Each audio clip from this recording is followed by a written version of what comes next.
from the high desert in the great American Southwest. I bid you all good evening or good morning, as the case may be, across all these vast time zones.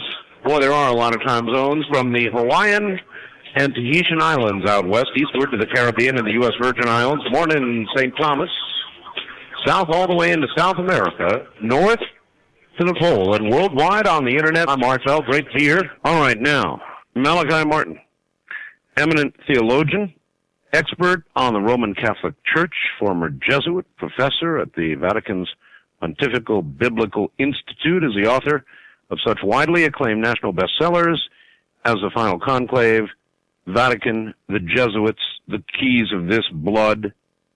The most recent of his books, actually, that's not quite true. Long acknowledged as the premier authority on the subject of possession and exorcism, Malachi Martin is justly celebrated as a, quote, writer of fiery brilliance, end quote. That was the Detroit News, whose, quote, work catches the light like rare Waterford crystal, Baltimore Evening Sun. Malachi Martin is a familiar figure to millions of you who welcome and speak with him often during his frequent and outspoken radio and television appearances. That's putting it mildly. I'm holding in my hand his book, Hostage to the Devil. It documents the possession and exorcism of 5 Americans. I believe his latest book is actually Windswept House, or maybe not, but I know it is just now coming out in paperback. Father Martin, welcome to the program. Good morning, Art, and thank you very much for having me. It's a real pleasure. It is. It's great to have you here, sir. We don't do it frequently enough. Is that correct? Is Windswept House the most recent of your books? Yes, it is. It's just, as you say, it's just coming out in paperback. Okay. And it is my most recent, yes. All right. Windswept House, I have not had an opportunity to read yet. Mm-hmm. But it's my understanding that it's kind of a... How would you describe it? As sort of a expose of the Vatican? Yes, of the condition of the prelacy, the governors, the cardinals and bishops that govern this vast 1 billion plus member church, the Roman Catholic and Apostolic Church. It is a study of the condition of that organization as a world organization for spreading its gospel, its faith. Is there a way that you can sort of give us a nutshell version of what you consider to be the condition of the church today? Yes, there is.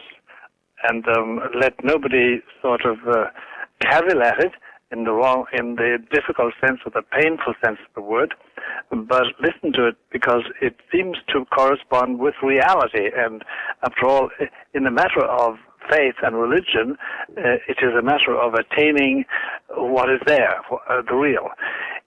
It is this, that the book really says, look, as far as organization goes, as an institution and an organization, the vast Roman Catholic Church is on the down slope. It is losing steadily and heavily, and over 2/3 of its members, that's 2/3 of 1 billion people, are being led into a form of belief which is irreconcilable with the traditional essence and outlook and belief of the Roman Catholic Church as it has been for almost 2 millennia. In what way? For over 30 years, the majority of the governors, the directors, the managers of this organization have been feeding a form of belief which is not Catholic, which has made compromises on basic doctrines and which therefore have led this faithful astray in their beliefs. Well, I'm not a Catholic. Can you give me an example example is, for instance, the purpose of marriage. The purpose of marriage? Purpose of marriage, yeah. The traditional purpose of marriage, according to the Catholic Church, and up to about 1958, 1960, was the procreation of children. I know it sounds harsh, right? But that was the doctrine and teaching of the Church. Incidentally, there was the fact that married people console each other, communicate with each other in a very special way by marital relations. Correct. But since then, the common teaching is that marriage has two purposes. First of all, the celebration of the love of the parents. And then secondarily, the procreation of children. That's not Roman Catholic. It should be the other way around. The other way around, of course. That was the tradition. If you want to depart from that, say so, but that's what Catholic doctrine is. Then you take human liberty. Catholic Church and Christians in general never, in the past, said that you had a right to be wrong in religion, in religious matters. So a sort of a big tent approach to religion. That's right. The new teaching, the new persuasion, although it's never been the official teaching of the Church, it's just that it is a wave of opinion that has been adopted by a majority, is that you have a right to be wrong in religious matters. Mm-hmm. And that is against the nature of the Church. And then the chief one, the chiefest, if I could put it like that, difference is this, that originally, up to 1965, the Pope was considered to be the head of the Church in the sense that he had absolute power, which he shared with nobody in religious matters. Mm-hmm. Not in secular matters, but in religious matters. Infallible in religious Infallible, matters. yeah. Mm-hmm. And he alone could dictate in religious matters under certain fixed conditions. He could determine what people should do and believe in religious matters. Mm-hmm. That has been changed to saying that he and all the bishops, 4,500 of them, share the absolute power. Together. They're all colleagues. He is first among equals. Mm. And this destroys this traditional absolute power of the papacy as the vicar of Christ and as the source of infallible teaching. So in essence, it seemingly democratizes the Church. That's right. That's right. And then there are applications all over the place. And the fruit of it all is the tearing to shreds of traditional belief, whether it's the Blessed Sacrament, that is the presence of Christ in the sacrament of the Eucharist, as they call it. Catholics believe, strictly speaking, that here we have the body and the blood and the divinity of Jesus on earth with us by means of a sacrament. The new belief is not like that. It holds that somehow or other we have another type of presence, which is not sacramental. So you go on down the line and you find that a good deal of this 1 billion plus members have been led quietly, unprotestingly, unknowingly into another form of belief which is not Catholic. And now it has come to the point that, students of religion and professors, demographers, religious demographers, those who study large religions like Buddhism, Hinduism, Confucianism, Catholicism, Judaism, Islam, they will say, and it's true, that at any given moment, apart from crises, in any major religion, about 25 to 30% are fully practicing. Mm-hmm. The others pool along. In moments of crisis and war, etc., they come back to the fold. Well, in the Catholic Church today, if you take Europe, ancient Catholic Europe, the average is 5% who even think of going to Mass once a year, or going to confession once a year, or praying regularly. Well, there are those, Father, who would argue that it is because the Church has not become progressive. That's right. That's right. That these numbers are down, that people are rejecting That's right. What has been true? They would argue that. But you see, what modernization and being progressive has come down to the adulteration and the dilution of these basic dogmas.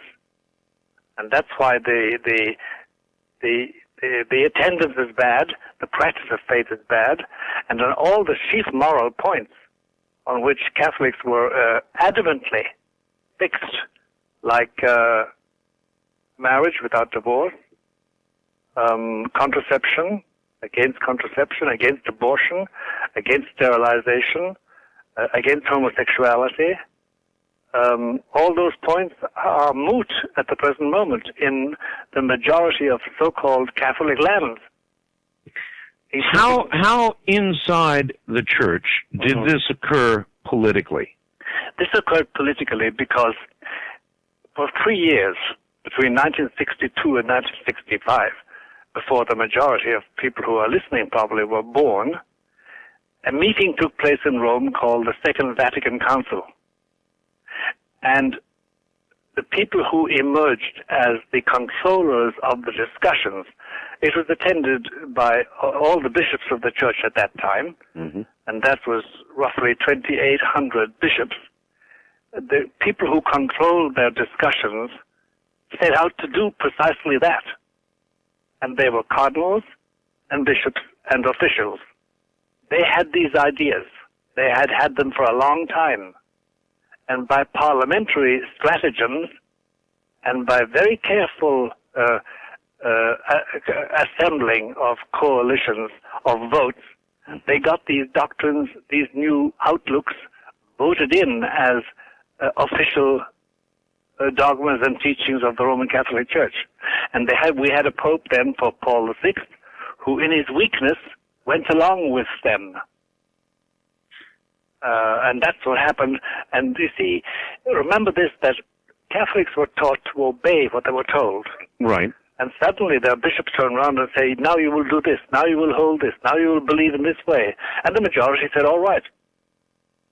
Unthinkingly, besides, the doctrines, the newly formulated doctrines were far easier to observe than the old ones. There must have been a significant war in the Vatican over all of this. It was a war to the death. It was a real internecine war between the prelates, between the bishops and the theologians. But the traditionalists, the conservatives, were far less skillful in parliamentary behavior as regards arranging votes and changing men's minds. They were far cleverer than the traditionalists were, so that the conservatives and traditionalists lost out and found themselves completely outmanned and outmaneuvered. And as I say, above all, they had a pope at that time, Pope Paul VI, whom I knew, whom we all knew and liked, who was extremely volatile and was inclined to go along with anything that helped modernize the church, and who made a famous speech in 1965 at the end of this long, vast 3-year meeting, saying that the purpose of the church was to join man in building the human habitat and creating man's paradise on earth. And that art was the first time in its 2 millennia history that the Roman Catholic Church said, look, I am at your service completely to build up a material civilization. That was the death knell of the old organization, which now is agonizing. Well, you mentioned the severe decline in attendance. Yes. Many years have gone under the bridge since this liberalization. If the intent was to bring the flock back, then have we not come far enough to declare it a failure? Yes, but there is in question here a very, very subtle but real reality, if I speak like that. It is called faith, religious faith. And Catholic doctrine is very, very exact in its teaching about religious faith. It says that if you tamper with your faith, if you, by one compromise or another, you diminish its teaching and are unfaithful to its precepts, you lose it. Now, faith is not a quantum. It's not something sort of you put in a box.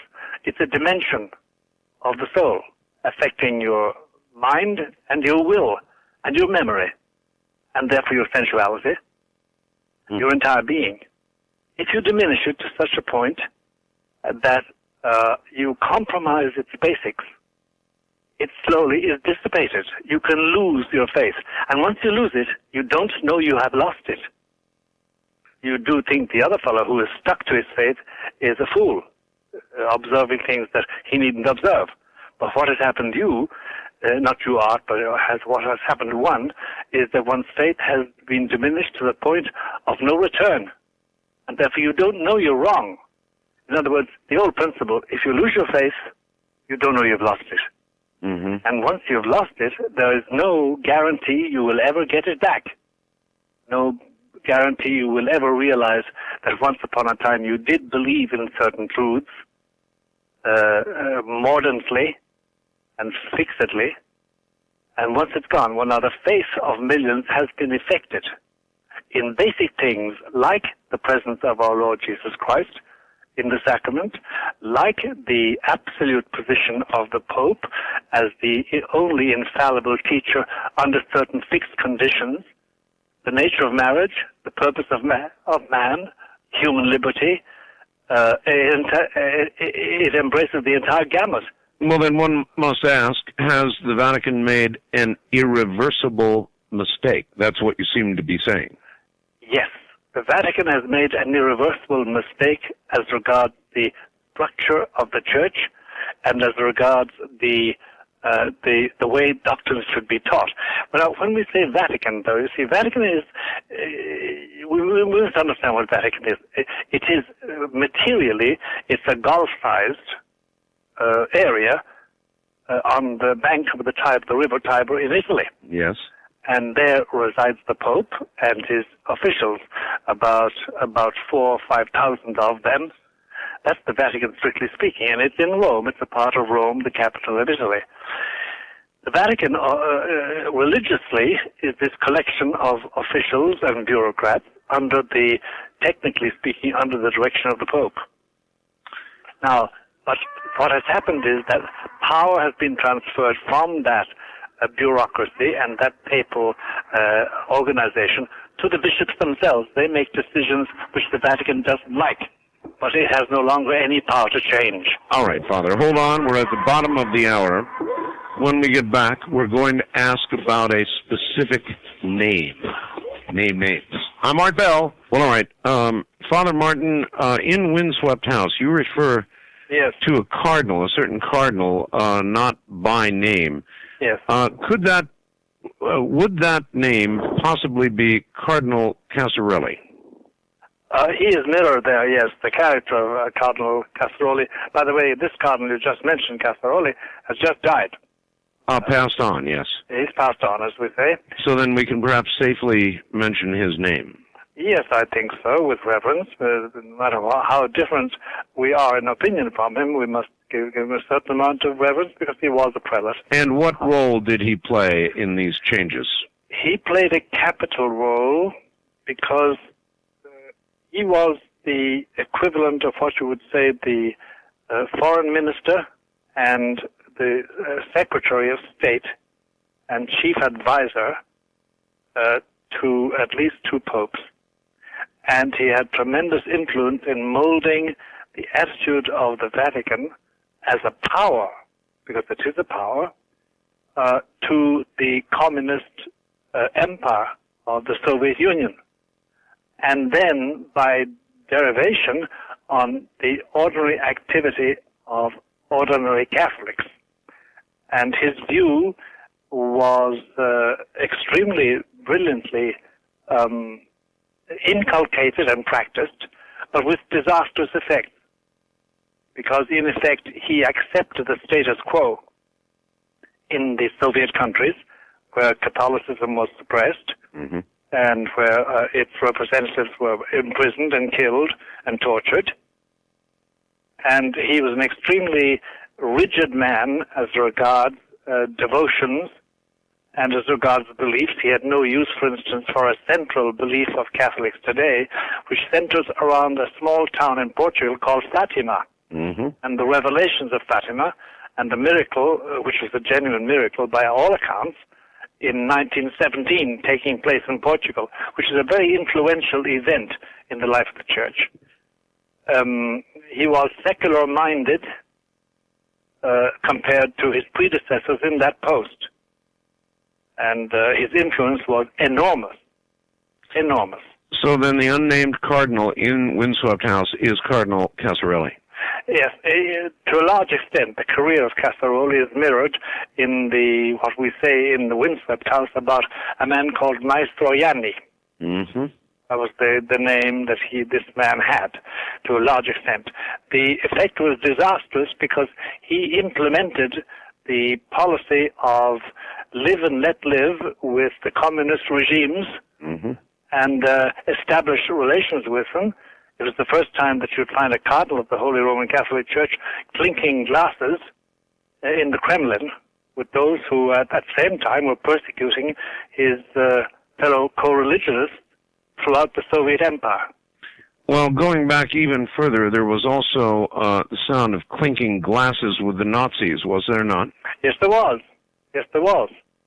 But that was never the Vatican. The Vatican never clinked glasses with Nazis.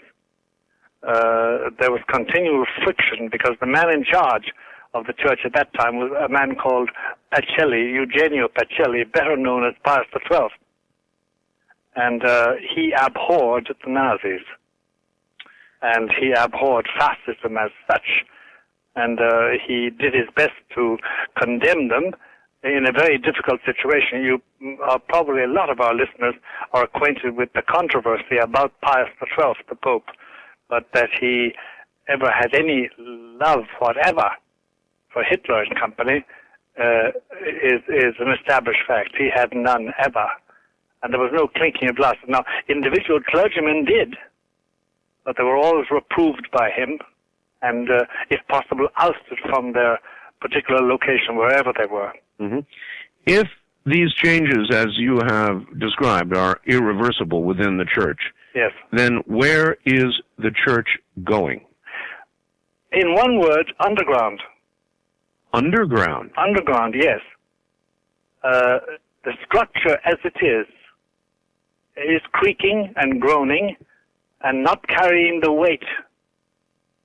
And there is springing up, both in North America and Latin America and in Europe, a network of Catholics, priests, bishops, nuns, laity, who are reviving all the ancient teachings and living by them and refusing to cooperate with anything they consider to be out of line, anything they consider not to belong to the deposit of the faith, the traditional faith. Now, to be awfully frank with you, Art, and to be frank with all my fellow Catholics throughout the world, at the present moment, that network probably includes, about 10 million practicing out of 1 billion. But it is most potent, and the best proof of its potency and its power and its promise is the fact that it is hounded and condemned and excoriated by the officialdom of the Roman Catholic Church. So then what do you ultimately see occurring? I mean, you've got an underground, a fractional portion of the church. Right. Underground. Will it survive? Will it build? Or it will survive and build and flourish. But in the meantime, the external presence and the influence of the Catholic community, if you can speak of such a thing nowadays, that presence in the public square, in the public market of ideas and organizations, that is going to diminish and be negligible to such an extent that, today, if you examine any country, even North Korea or Albania, two dreadfully distressed lands at the present moment. But in all the other countries, anyway, you can safely say there are three components. One is the government. The government is always important nowadays. It used to be, but now it is terribly important. And number two, you have the business community. And the business community, in many countries, is far more important than the actual government of the elected officials, if the officials are elected. Mm-hmm. And number three, then you have a gaggle, a rabble of organizations. Everything from the International Firemen's Union to Mothers Against Drunk Driving to the Catholic Church. And they are competing in the public square with diminishing shares going to religion, especially Roman Catholicism, because Roman Catholicism does not belong to the mainstream thought today. And if you examine, for instance, the emerging EU, the European Union, yes, it now has laws that are intolerable for Catholics. Every member of the Union must, according to the laws of EU, the European Union, which is just coming into existence economically and politically, they must have laws promoting abortion, permitting contraception, permitting divorce. They must give equal rights to homosexual marriages. And all these things are unbearable in a world in which Catholicism reigns. But now, as different from 50 years ago, 60 years ago, or 100 years ago, the Catholic Church is just one more member of these NGOs, non-governmental organizations, competing in the public square, with decreasing returns, because the doctrine does not fit modernization. Now, what is the future? The future is a diminishing socio-political and socio-cultural effect of Catholics, the dispelling of anything like a potent Catholic community, and the existence of Catholicism in its traditional form underground, in the sense that it's private and practiced quasi in secret and out of the public view, because the public doesn't like it.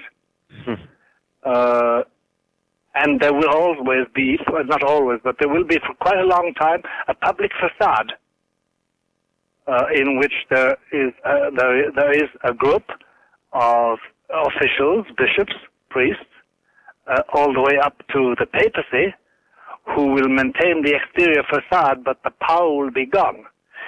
Interestingly enough, the future of the papacy is different because of the power that the papacy exerts as a center.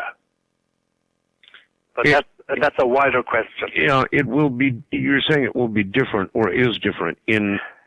It really will belong to the mainstream. There will be very little difference between it and the other component members of the socio-political body. Are you suggesting the Pope has been reduced to nothing much more than a figurehead? Yes, I am. That is what I am saying, and that is the fact.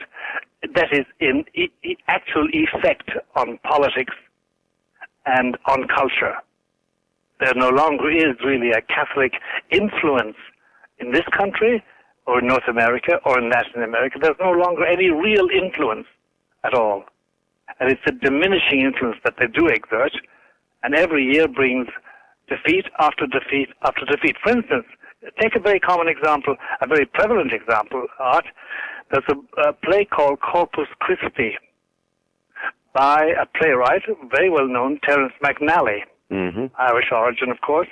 It is the plot is roughly that you have a central figure called Joshua, which is Jesus, and he has 12 disciples, and he has homosexual relations with those disciples in the play. Now, for the Roman Catholic doctrine, for Roman Catholic believers, this is blasphemy. And yet there is no way Roman Catholics can stop this, can get it removed. The more they talk about it, the more publicity they give it. Well, and that is the big difficulty, that there no longer is any respect, veneration for central doctrines of the Roman Catholic Church. Well then, Father, if all of this is true, and so much of the world is Catholic in name at least, then what effect would you imagine this to have on society in general? It's a much broader question. If we're going to be accepting now the unacceptable previously, how will this change society, or is that already underway? That's already underway, Art. And the effect is a diminishing return in moral influence. In other words, what is said by the Church is no longer carries the weight it once did. That's right. That's right. For instance, there's no doubt about it that the majority of Catholics in Northern Ireland are believers. Everybody seems to accept this. It is true. But in no way has that really influenced politics. No more than the Protestantism of the Orange men, their counterparts in Northern Ireland, has that influenced their morality. What a mess over there right now. A real mess. But the point I'm making is that neither the Catholic Church nor the Protestant Church has any influence over the behavior either of the IRA, the Irish, or the Catholics, or the Protestants. So then, minus this influence, what effect do you see it having on society? A destabilizing effect, because, look, in the absolute order, supposing imaginatively, in our imaginations now, Art, you and I and our listeners, we wipe out the existence of the Catholic Church. There no longer is the Catholic Church existing in this hypothesis. Right.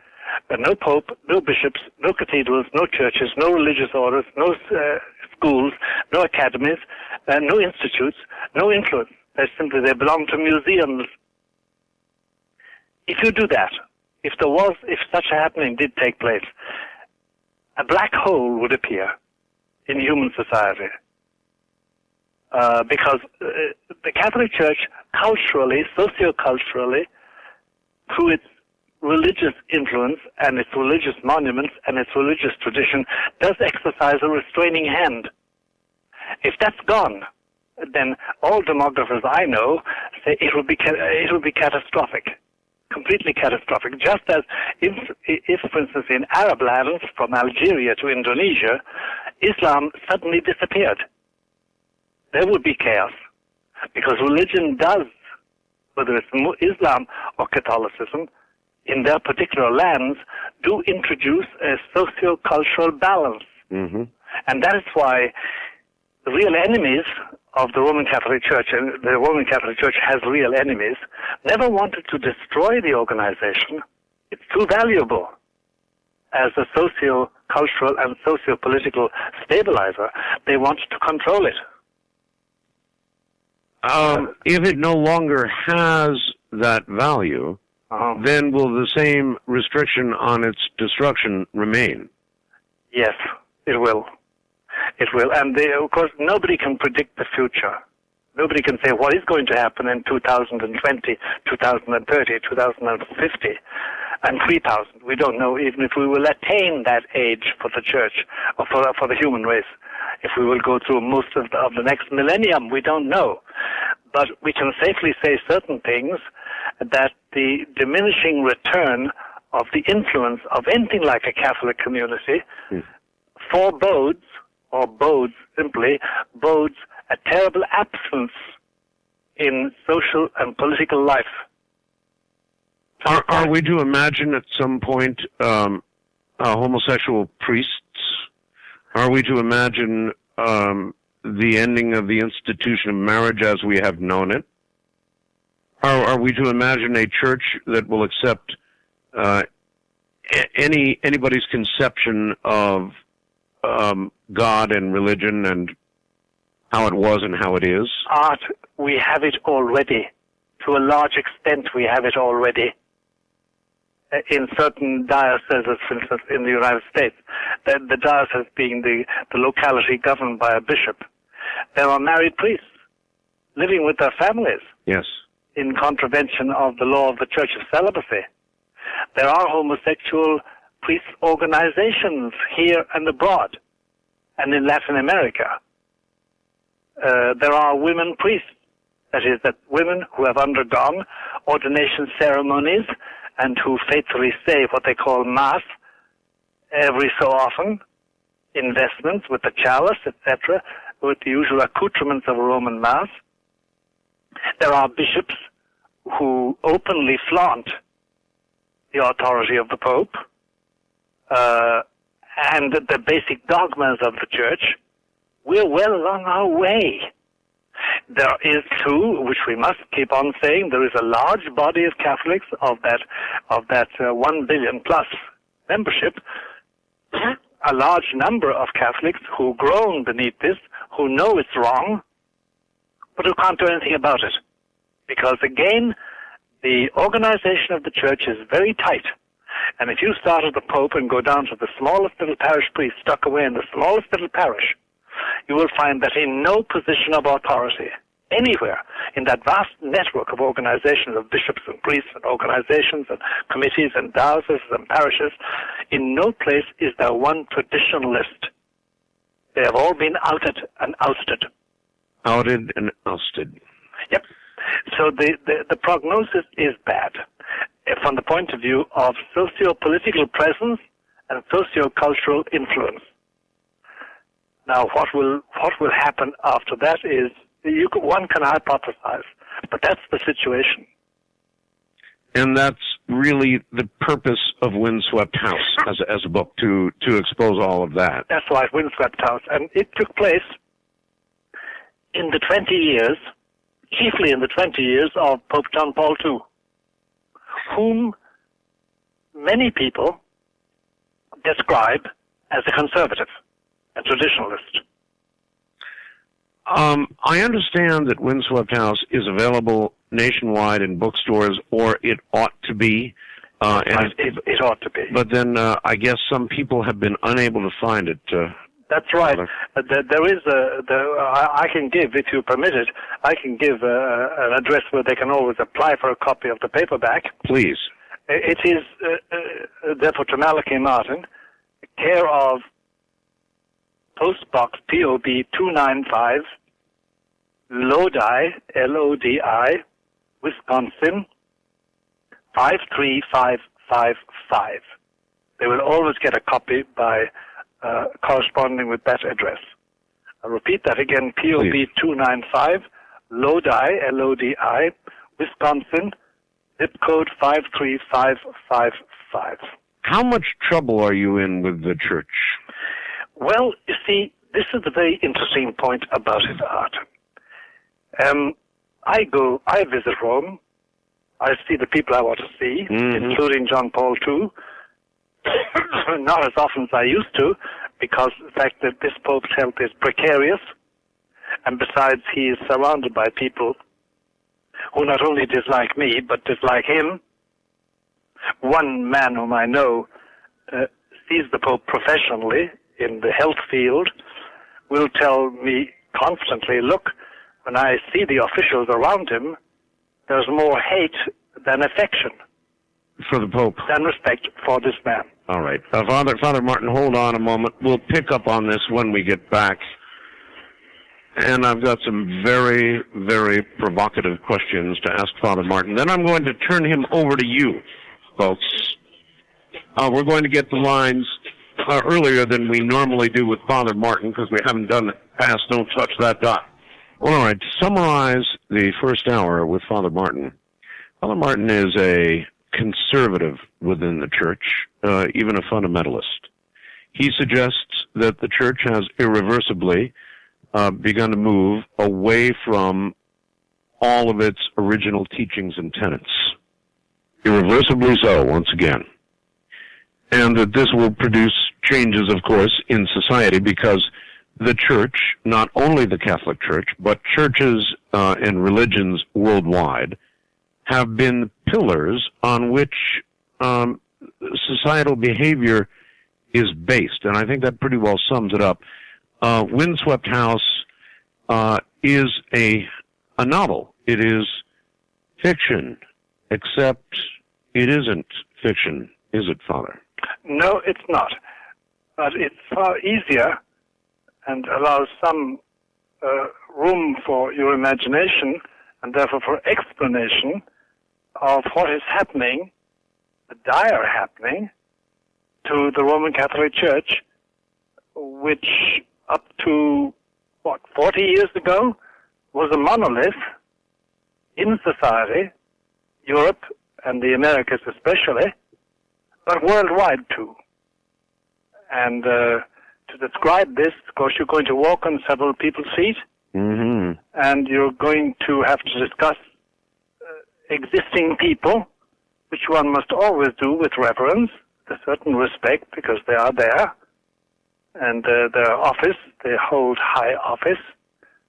So the mode of, we actually are, in America we've invented this. The man who really made it work was Norman Mailer, but even an American writer like Taylor Caldwell, she used what we now call faction. It's not fiction and it's not fact. It's mirroring the factual situation by imaginative processes. And this is an example of what they call as faction. Well, would you go so far as to say that within portions of the Vatican, there is virtually a Satanism? Oh, no doubt about it. No doubt about it. Then why walk so carefully? Because eventually, first of all, Art, there is a thing called scandal.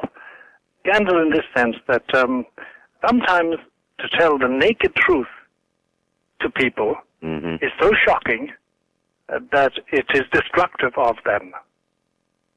If you can point the way to the truth and indicate, if they wish to search themselves, they can find the truth, it's far more effective than overwhelming them with such bad news that they lose heart. People must have a good motive for existing. At least they must think they have a good motive for existing.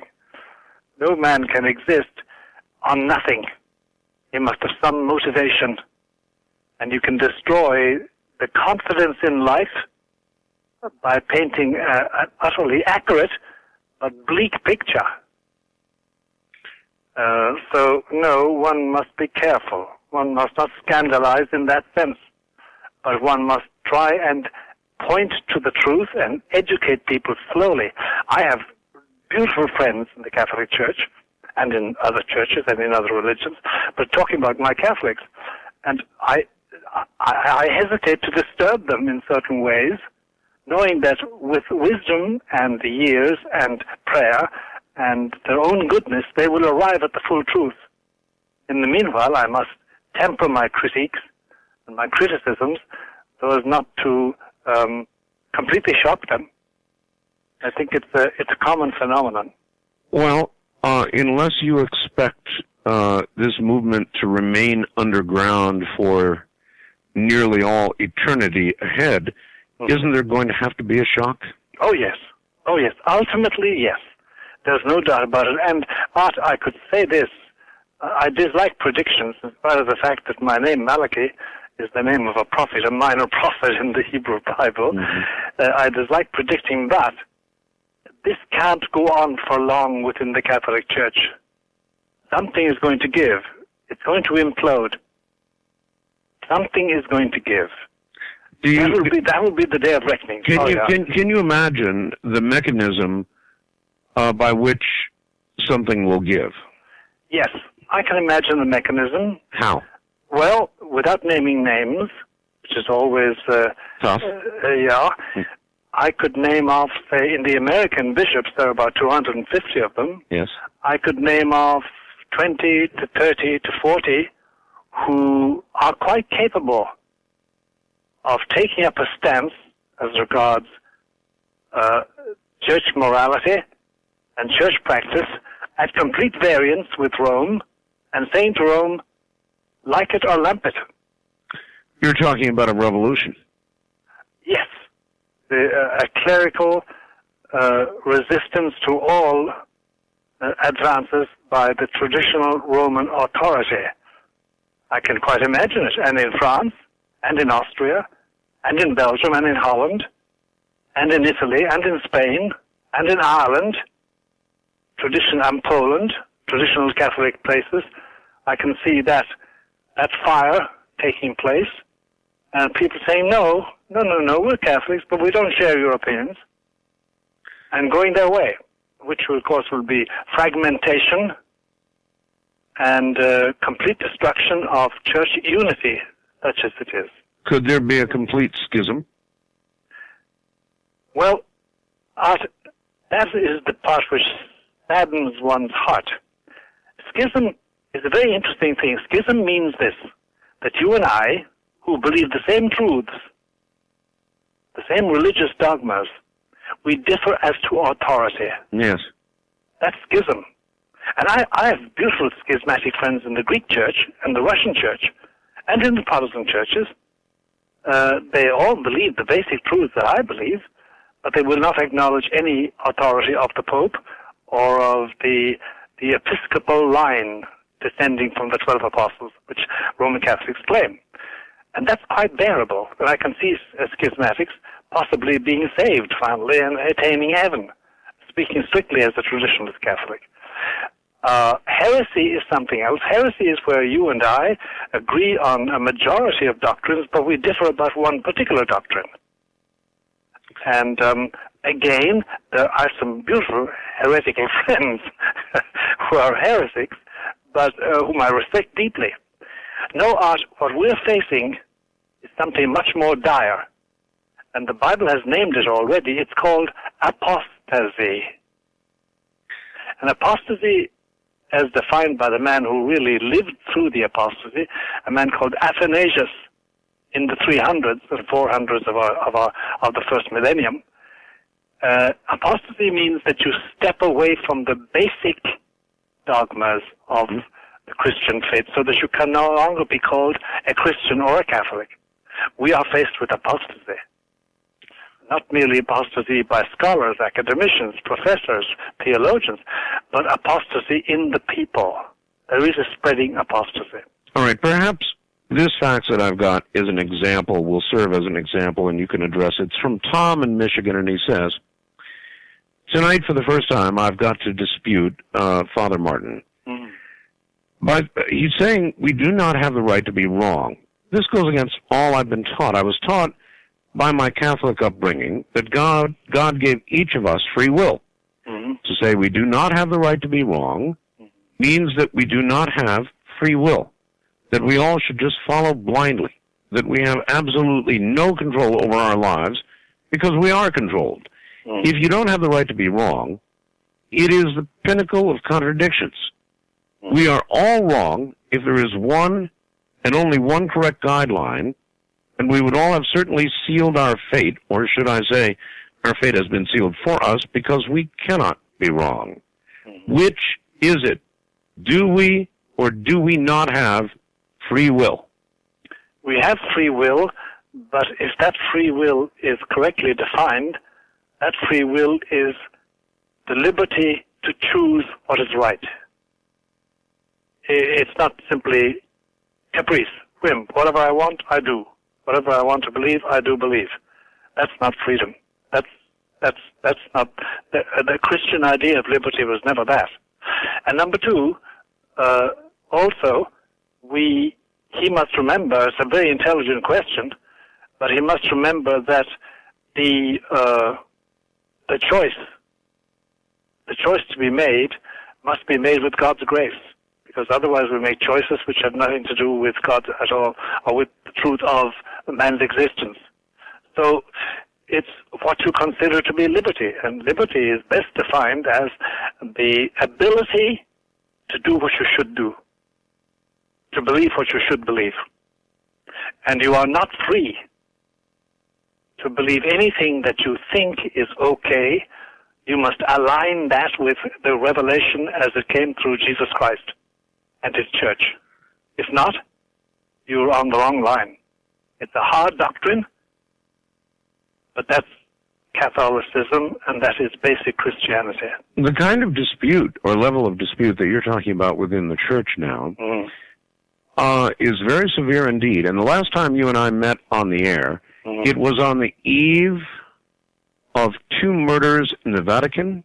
Right. It was on the heels of news about the murder of a colleague of yours, an exorcist. That's right. And both of those stories have disappeared, just simply gone away, and one cannot help but wonder if there is not about to be a war within the church itself, and if we're not going to see more of this kind of terrible, unimaginable violence. I think, Art, unfortunately, I must agree with you.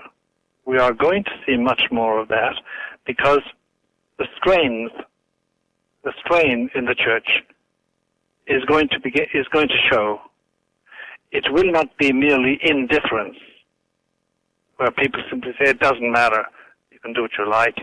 I'm just don't bother about this Catholic business, this Catholic truth, this Catholic church, these Catholic priests and laws. It's not merely that.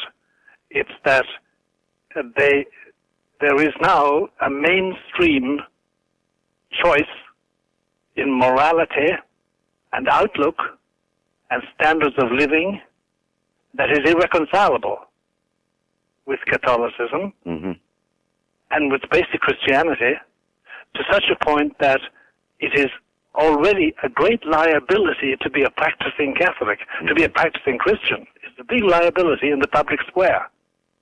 It is difficult, and it's going to get more and more difficult. However, as one man said, at the present moment it's dry martyrdom. It could become wet, though. And then we have outbursts like what happened in the Vatican, which is a dreadful event and a bad omen. And we have then the murder, the assassination of at least, not merely one Art, by the way, but three people engaged in exorcism. In Three, yes. They weren't publicized. The other two were not publicized. Have these occurred since the last that we knew about, or no, previous to? One of them before and one of them after. Oh, my goodness.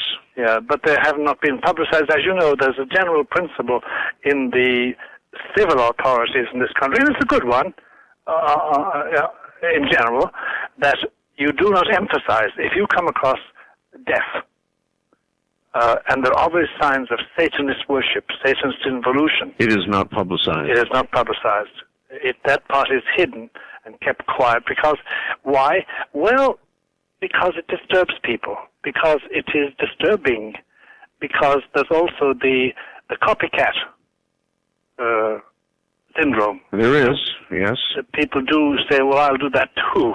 You know, the local nut, as somebody says, I better do that too, since that's getting so well, with your very fundamentalist views, and the very provocative things you have said, have there been moments, Father, when you have been unsure of your own safety? Oh, Art, I am never sure of my safety any longer. For many years. For many years. In this sense, that I know that given certain conditions, I would be offed, as we say in the gentle language. But at the age of 77, how can you start bothering about that? Especially since I've already brushed with death. I certainly agree. Certain moments I have had a brush with death, which of course left me cold, as death always does. It's a clammy hand extended to you, momentarily anyway. But I can't live like that or think like that. Otherwise, I would dig a hole and climb into it and close it after me. You know, and what's the point in that? Father, not long ago, somebody sent me, and I'm kicking myself 6 ways from Sunday. Yes. Somebody sent me what they said was the third secret of Fatima. Yes. I actually read it on the air, and then I somehow lost it. If anybody out there has it, please resend it to me. Now, it's my understanding that you have taken a vow of silence or secrecy.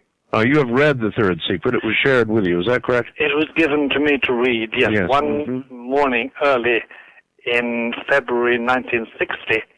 And, of course, before I got it, I had to take this simple oath you always take of maintaining the secret. So the details of it I cannot communicate. I mean, the actual verbiage and expressions. Yes. If this third secret of Fatima were made public, yes, could it be the shock that the public, that the church needs? It could be, and that is one reason why it's not published, and why it's sunk into a limbo, out of which it's not going to come easily. It would be a shock. There's no doubt about that. It would affect people in different ways, though, Art. Some people would, on being told that this was authentically the third secret of Fatima, they would get extremely angry. Oh, I understand. Believe me. Very angry. Oh, believe me, I understand, Father. Stand by, and we'll get back to you after the bottom of the hour break. If anybody has it out there, and I know you do, I would appreciate your emailing it to me post haste, right away. Because what I would like to do is read it on the air and see if Father Martin would have comment on it. It might be a way of getting comment on it or verifying it if I actually had it in my hand. So if you have it out there, please send it to me. In the meantime, when we come back, I will ask Father Martin as much as we're able to about the third secret. It certainly would be a shock. I'm Art Bell. All right, here we go. And I really want to thank the person that transcribed this for me. The following is a transcription of what is possibly the third secret in Fatima, as read by Art Bell over the air on Coast to Coast AM on 5/14/98 at 34 minutes and 48 seconds into the program. And I began it with this preamble. All right, I in no way want the following as being authentic. I have no way of knowing. All I can tell you is it feels real. It is alleged to be the third secret of Fatima. You decide for yourself. Here we go. A great plague will befall mankind. Nowhere in the world will there be order. Satan will rule the highest places, determining the way of things.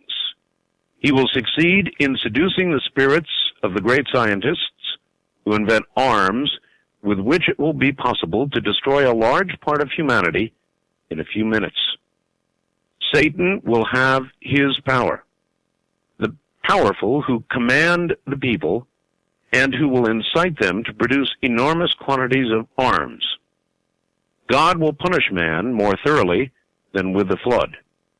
There will come the time of all times and the end of all ends. The great and powerful will perish together with the small and weak. Even for the church, it will be the time of its greatest trial. Cardinals will oppose cardinals. Bishops will oppose bishops. Satan will walk among them. And in Rome, there will be changes. The church will be darkened, and the world will be shaking with terror.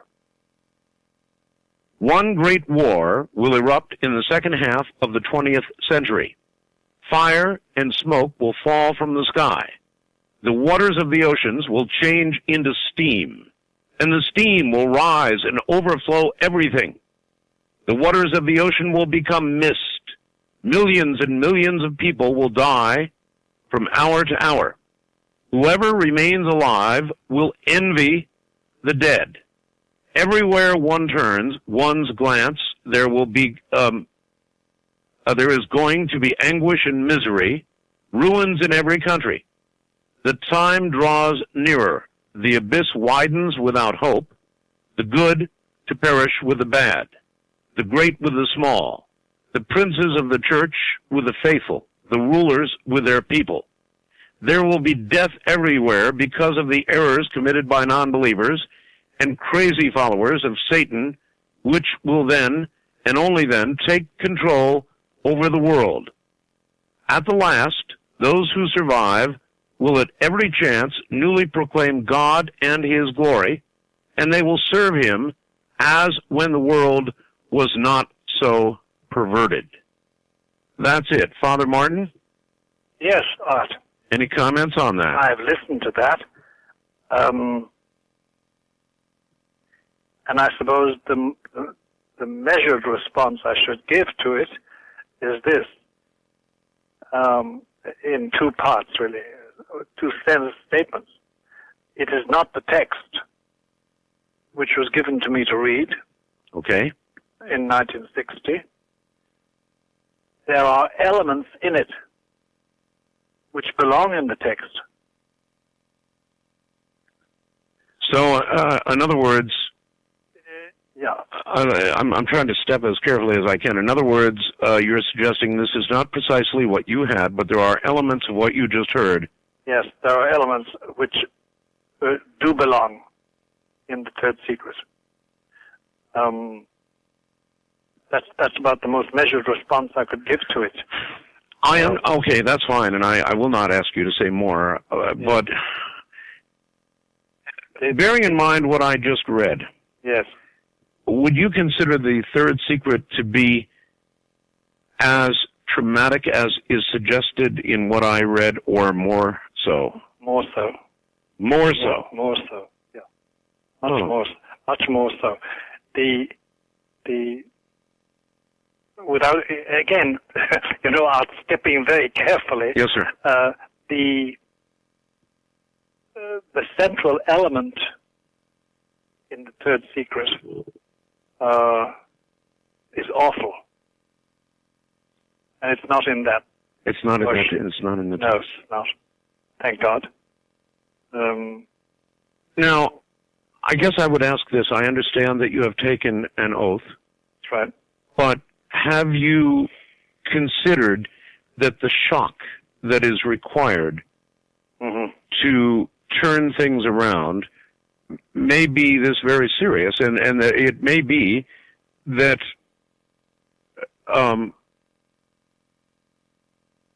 it should be revealed? To your last sentence, my full assent. It should be revealed. But here's my difficulty, Art. I'm one small little man. Mm-hmm. I have no public authority to do that. I do not know if that would be the will of God. And since it would have such dire effects on much more than Christians, on many others, I can't make that decision. Do you understand what I'm trying to say? Yes. I can't make that decision. I have no assurance that that's God's will. And since this is a question of His supreme will as regards the world, the human race, its existence and its continuance and its future, I have no authority. Father, in what manner were you shown the third secret? Because the cardinal who showed it to me had been present at a meeting held by Pope John XXIII in that year, 1960, to outline to a certain number of cardinals and prelates what he thought should be done with the secret. John the 23rd, Pope John the 23rd, then Pope in 1960, did not think that he should publish the secret. It would ruin his, at that time, ongoing negotiations with Nikita Khrushchev, the boss of all the Russias. And he also had a different outlook on life, which in 2 years later, opening the Vatican Council, he echoed very succinctly and almost contemptuously in the middle of his speech on October 11, 1962, in St. Peter's, to the assembled bishops who had come for the Vatican Council and the visitors. The place was crowded, a huge basilica. He derided contemptuously the people he called prophets of doom. And there was no doubt in any of our minds he was talking about the three prophets of Fatima. He was against that. There are those within the church who minimize what is contained in the third secret. Absolutely. And then there are others who don't minimize it at all. They exaggerate. They exaggerate. Yes, they do. So without minimizing or without exaggerating, you're telling me that what's in the third secret is more horrible than what I just read. Which yes, Art, it is. Because what you have just read, essentially, it is the onslaught of natural powers. Sure, Satan is walking, etc., like that, amongst men, and blah, blah, blah, patati, patata. But essentially it is as if nature revolted against the human race. That's essentially what, through all these terrible catastrophes and chastisements. And that's not the essence of the third secret, and not the frightening one. Oof. Yeah. It does beggar the imagination. Well, again, in a sense, it would be such a shock that I understand that you have grave reservations about it. But if it would in effect right the church. Yeah. If it would, but you know, Art, I have no guarantee. I have no authority. They would say, yes, the net result will be plus rather than minus. I have no authority. I have no revelation. No angel has tapped me on the shoulder. I've had no private divine dream like St. Joseph or Joseph in the Old Testament had. I have no authority. And I cannot arrogate to myself that authority, because I may be putting my foot in my mouth, put it in a mild fashion. I may be going ahead of the Lord, and we're supposed to walk, in the words of one Roman saint, 5 yards behind the Holy Ghost, the Holy Spirit. And besides that, Art, there's the question of shock, of scandal, of frightening people and polarizing my human society, to which I belong, and to which I'm happy to belong, because God made me to belong to it as a member of the human race. And I cannot do that. Not just like that. I just can't. I wish I could, because in human calculation, yes, this will shock. This will jerk people out. This will fill the confessionals on a Saturday evening. This will fill up the cathedrals and the basilicas and the churches with worshippers kneeling down, striking their breast. Maybe, because at the back of it all, Art, there's this regnant, reigning, as it were, Catholic truth, that nothing like that can happen unless God gives the grace, and I have no authority to presume that He will give me the grace, or give the grace on the occasion of my doing anything like that.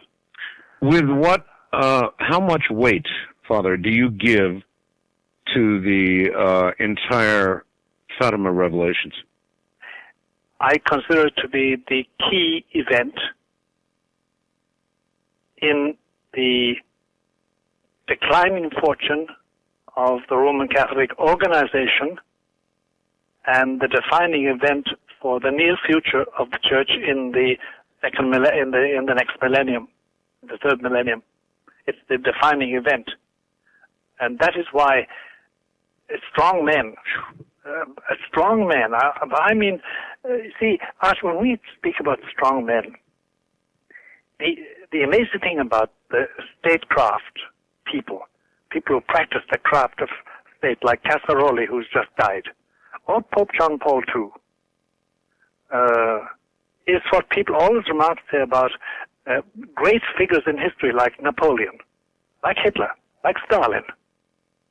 They had a will of indestructible power, and they could oppose the united wills of millions and make their point of view stick to a certain degree anyway, until they fell, until they became a cropper, as we say in England.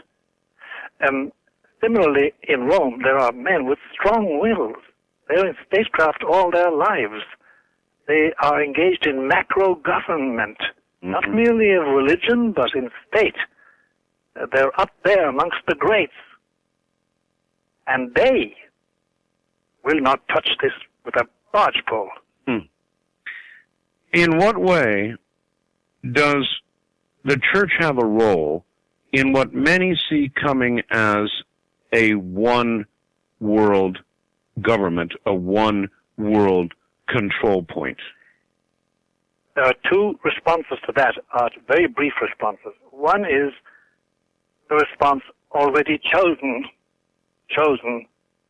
by the leaders, by the managers, by the prelates, by the papacy at the end of this millennium. And then there is what one sometimes thinks will be God's response. The response at the present moment is this. Beginning with John the 23rd, Pope John the 23rd, and then with Paul VI, and now with John Paul II. The response is, let us cooperate. Let us join, as Paul VI said in his famous speech in December 1965, let us cooperate with man to build his habitat. Mm-hmm. And John Paul II is an ardent supporter of the tendency to one world government. For geopolitical reasons, he wants to bring in his brand of Christianity, of course, and Catholicism, but he certainly is in favor of it. And there's no, when he addressed the United Nations in his last big letter to them, his salute was this: I, John, Bishop of Rome, and a member of humanity. Now, this was no longer what, say, Pius IX or Pius X. Pius X would have said at the beginning of this century that I am the vicar of Jesus Christ. If you do not listen to my voice, then you are going to be damned forever. And we will not participate in any government behavior, in any government plans which do not recognize the kingship of Christ. Mm-hmm. That is completely absent. There now is the policy of cooperation with the formation of the European Union, mm-hmm. with the cooperation with the United Nations, and the Vatican and the Church has entered the list in the struggle amongst the Assembly and the General Assembly of the United Nations, and in the non-governmental organizations, what we call the ECOSOC NGO organizations. So it's well underway. Well underway. That is the response.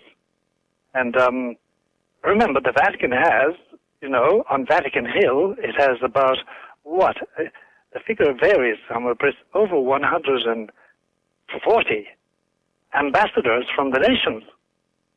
It is an integral part, and it's built itself into it over the centuries of our international life.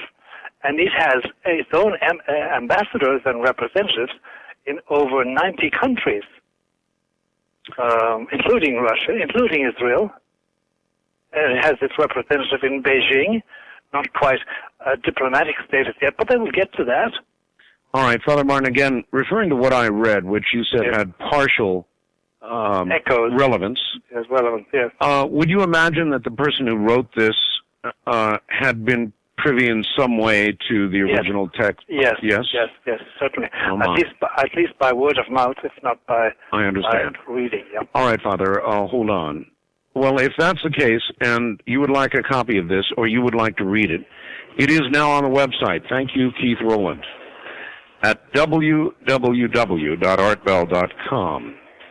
What, at least in part, is relevant to the third secret of Fatima. It's on the website right now. I'm Art Bell. All right, I'll say for my own edification that if anybody else has what they consider to be a valid copy of the third secret of Fatima, why, by all means, send it to me. And I am curious about just one thing, Father. Yes. If I actually got a copy of the precise text, yes, and I were to read it and ask you if that was in fact correct, I would have to say yes, if it were. I see. I couldn't tell you a lie. If I wanted to sort of cavil, I could say I can't answer. And I'd be able which in itself would be an admission. It certainly would. All right, very good. Then I'm going to leave it at that and hope that somebody will send me the text and we'll try it out on you. First time caller line, you're on the air with Father Malachi Martin. Hello. Yes, Father. Where are you, sir? I'm in Atlanta, Georgia. Atlanta, all right. I wanted to comment on the third secret. Yes. I'm doing a little bit of speculating here, but I converted to Christianity a couple of years ago. But what I came out of was a very difficult religion, being the exact antithesis of Christianity. And when I was in that religion, I heard many, many things. One of the things that I heard that I feel strongly relates to this is with regard to that third secret, which has to do with this European system that is coming to pass now. And something that I heard was that there was going to be an unholy trinity that would basically mock the Holy Trinity coming out of that European system, and basically a super dictator coming out of Germany who would be the beast, the man of sin coming from France, and basically the Antichrist coming from the seat of the Vatican. I'm very terrified about this. Obviously, my voice is trembling. Well, don't be, sir. Don't be afraid. But it's what I've heard and what I know. feel. Do not be afraid, because your fear does not come from God, and your fear is a weapon used by your mortal enemy, the devil, Satan, Lucifer, however you want to call it, and do not let it dominate you in the slightest way, but take refuge and hide in the wounds and the passion and the life and resurrection of Jesus, and he will dispel your fears. Fear is just a weapon used against you to unbalance your soul. Don't let it dominate you. Please, do not let it dominate you. I will pray for you. And you did come out of a Luciferian form of religion, and your soul hasn't been destroyed. I was very lucky that, unfortunately, there are some people that were left behind that I lived with. I know, but, it's every man for himself when it comes down to this. True, I suppose. Try to do your best. Pray for them, because unless they get grace from Christ, they won't be changed. But do not fear. All right, caller? Yeah, I'm fine. I'm just, it's just this the mass media blitz you keep hearing about, the coming of Armageddon and all this pre-millennium tension, and a lot of it's been what I've been through in my life. I've had a very unusual life and a very spiritual life, which has been very difficult for me to come to terms with. And there's been so much religion in my life ever since I was a very, very young child, and I've been exposed to so many forms of religion, and it's just, the things that I could tell you that happened in my life and the things that I've seen. Yes, Father, let's ask this. Father yes. Martin, he mentioned there is so much premillennial tension, and there is. There sure is. There's a great deal of it. Is it justified? To a certain degree, no, it's not justified. But then there's the justification arises from this art that I think, if you've done the reflection necessary, there are such huge questions being decided beyond our will. You understand me? Beyond our I do. capacity to touch them. For instance, I am a citizen. I vote. You're a citizen. You vote. But we know, you and I, that by the time our vote, which we faithfully record each time there's an election, local, state, or federal, or presidential, that by the time it reaches those who make the laws which govern us, it is much diluted because of our political system. And we know that decisions are made, and not at the will of the American people, for instance, or the will of the Canadian people, but at the will of people who govern the flow of capital and capital goods throughout the world each day, on which our world now depends. And that is such a hazardous situation, as we've all learned watching the Asian tigers crumble into puppies, and the biggest Asian tiger, Japan, faltering when 5 years ago it was threatening our economy. Remember that time? And now it's not. And we have this precarious balance of the European Union. Britain is in and it's not in. Germany is the great power, but it isn't. France, by the way, France is the most economically sound member of Europe. France. And not because they won the soccer victory. But as somebody said, France didn't win. Brazil just lost. Well, as a matter of fact, it's interesting you should mention all this. Number one, I just got back from Paris. I was there during World Cup. Oh, you were? I saw the Brazilian loss. Yes. Oh, it was a loss. I mean, it is tear-breaking. It was an amazing game, and I guess Brazil just didn't come to play. No, it just didn't. It wasn't up to par. Something happened to me in Paris that I would like to ask you about, Father. What is that? I have had, over the years, many, many guests on what is called an out-of-body experience, where people think that their soul or their being actually leaves their body. Yeah. I have heard many descriptions of how this occurs, that frequently there is a feeling of being paralyzed and a large humming sound, and then people will find themselves outside their body. Right. I was lying in a hotel room in Paris, and something happened to me, Father. There was no humming, there was no feeling of being paralyzed, but never in my life have I experienced this, and I have a hard time finding words to describe, but I'll do the best I can. Please. Suddenly, I, without question, accelerated at an indescribable speed straight up, into a place that didn't have form and didn't have things that I saw, but it had indescribable joy.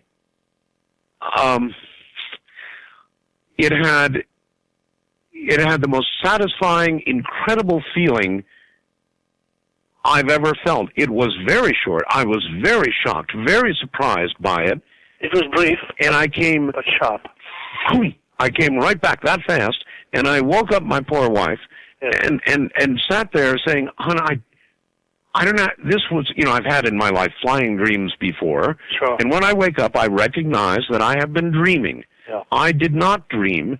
This is something that happened to me." No, that was an out-of-body experience in the technical sense of the word. Not that you left your body, but it does happen. It's very interesting. Sometime you must scribble on a bit of paper the name of the place you were sleeping in and what part of Paris. I didn't want to, it was so amazing and so startling and so overwhelming that I wanted to have it again right away. I didn't want to. I know, lose it. But you can't recall it. You can't call it back. You can't make it re-happen all over again. No. If it's genuine and it didn't, and you weren't able to recall it. I must tell you, Art, if that does happen to you, it's a privilege. And because it is joy-making and exhilaration-making and ultimately peace-making and confidence-making, it is from God. Remarkable. That's remarkable. It's very hard to explain it. And by the way, you don't try to recall it, and you don't try to explain it. You do express your thanks in your particular way. That's right. In your own way, you must express your thanks. And it will come unbidden and go away at its own pace. It is sudden. It is intuitive. It does belong. It transcends. It's beyond your senses. And quite rightly, it had those marks. There was no paralysis. There was no... none of that. None of that. No physical sounds like humming or... No. No, that's not that. No. None of that. That's the marks of... you see, there's a general principle, who might have explained that to an old master like you, there's a general principle that the discernment of spirits, as they call it, if an experience such as this brings peace, brings joy, brings exhilaration, doesn't breed in you arrogance and pride, but gratitude. Great gratitude. I'm old. I'm not a master. Well, but when it does, that's from God. All good things come from above, come from God. And that you can treasure it. And by the way, if you want to, there will be a memory of that forever within you. Don't try and remember it. It will come back of its own accord to remind you. Whether it's repeated or not is something else. Anyway. All right. Bouncing back for a second to the third secret. Here's a fax from Bob in Eau Claire, Wisconsin. It's kind of rough. It says, Art, why would God give this prophecy, referring, of course, to the third secret, to a select few and instruct them not to give it to his people? It sounds to me that it is man who has decided to keep it a secret from the people and not God. Can there be any greater sin than this? Well, whoever this man is, he's on target. The secret was meant for the people, not for the Pope, not for the bishops, not for the Holy Office. It was meant to be published in 1960 by explicit order, by the mandate of heaven. John the 23rd, God bless him and rest him, because he's with God now, in whatever form that is, he decided not to. He had his own reasons. We think, with all due respect and veneration, etc., etc., etc., that he made a very bad mistake. And indeed, what probably your correspondent from Wisconsin doesn't realize, or perhaps he does, let me remind him, that in 1963, there was a second appearance, this time in Spain, in Garabandal. And the opening words of that revelation were, because my sons have not listened to my orders, my mandate, here's what's going to happen. And the message was very dire. Repetition of the third secret in brief form. So, it wasn't the will of God. The will of God has been frustrated. But you see, Art, let me remind you, and that the particular man, that the will of God is frustrated continuously. And that doesn't mean it wasn't his will, and his will not work out finally. So, it's a pity. And eventually the secret will be revealed and will work its way out. But this time painfully.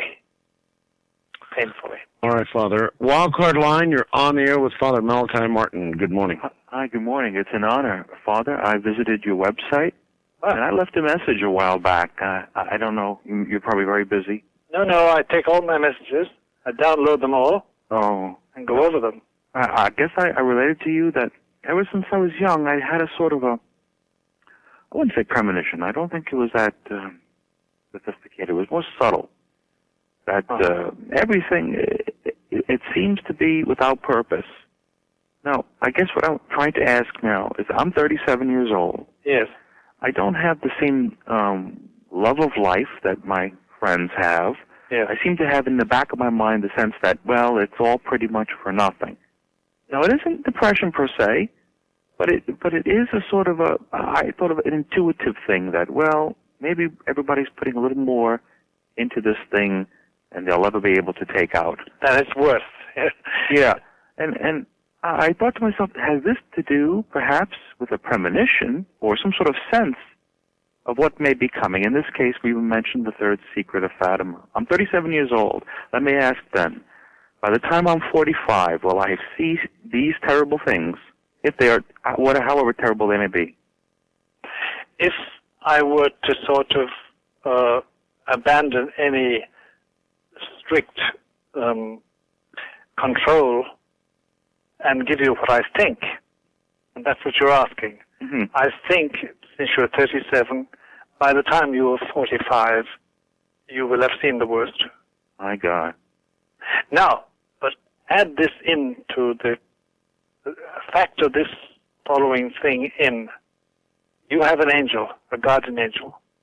You also have a birthday angel. The latter was assigned to you on your birthday.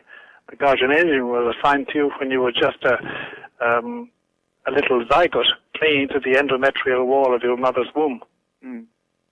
They accompany you. Some people, they start talking to them very early on. Other people, they don't. It all depends on the angel, and it depends on oneself. I would classify this as belonging to your angel's messages, molding you. And it may be that you will be God will demand something special of you, since He's given you something special. I do not know, sir. I don't know you. I probably will never talk. Sir, we've got to hold it there, I'm afraid. Okay. I very much appreciate your call. Father Martin, hold on just a moment, and we will be right back. All right. What I'm going to do is read just the preamble to this and see if the good Father finds identification with this. It says, "Do not worry, dear child. It is I, the Mother of God, speaking to you and asking you to proclaim in my name the following message to the whole world. In doing so, you will meet strong opposition. Be firm in your faith, however, and you will triumph over all opposition. Listen and remember well what I am about to tell you. Men must become converted. They must implore pardon for the sins that they have committed, and for those they will commit again in the future. You have requested a sign by which all men would understand my utterances given to humanity through you. This miracle you have seen at this very moment. It was the great miracle of the sun. All have seen it, believers and unbelievers, peasants, townsmen, scholars and journalists, laymen and priests. And now proclaim in my name." And what follows is the secret. Does that, Father, sound familiar? There is no preamble.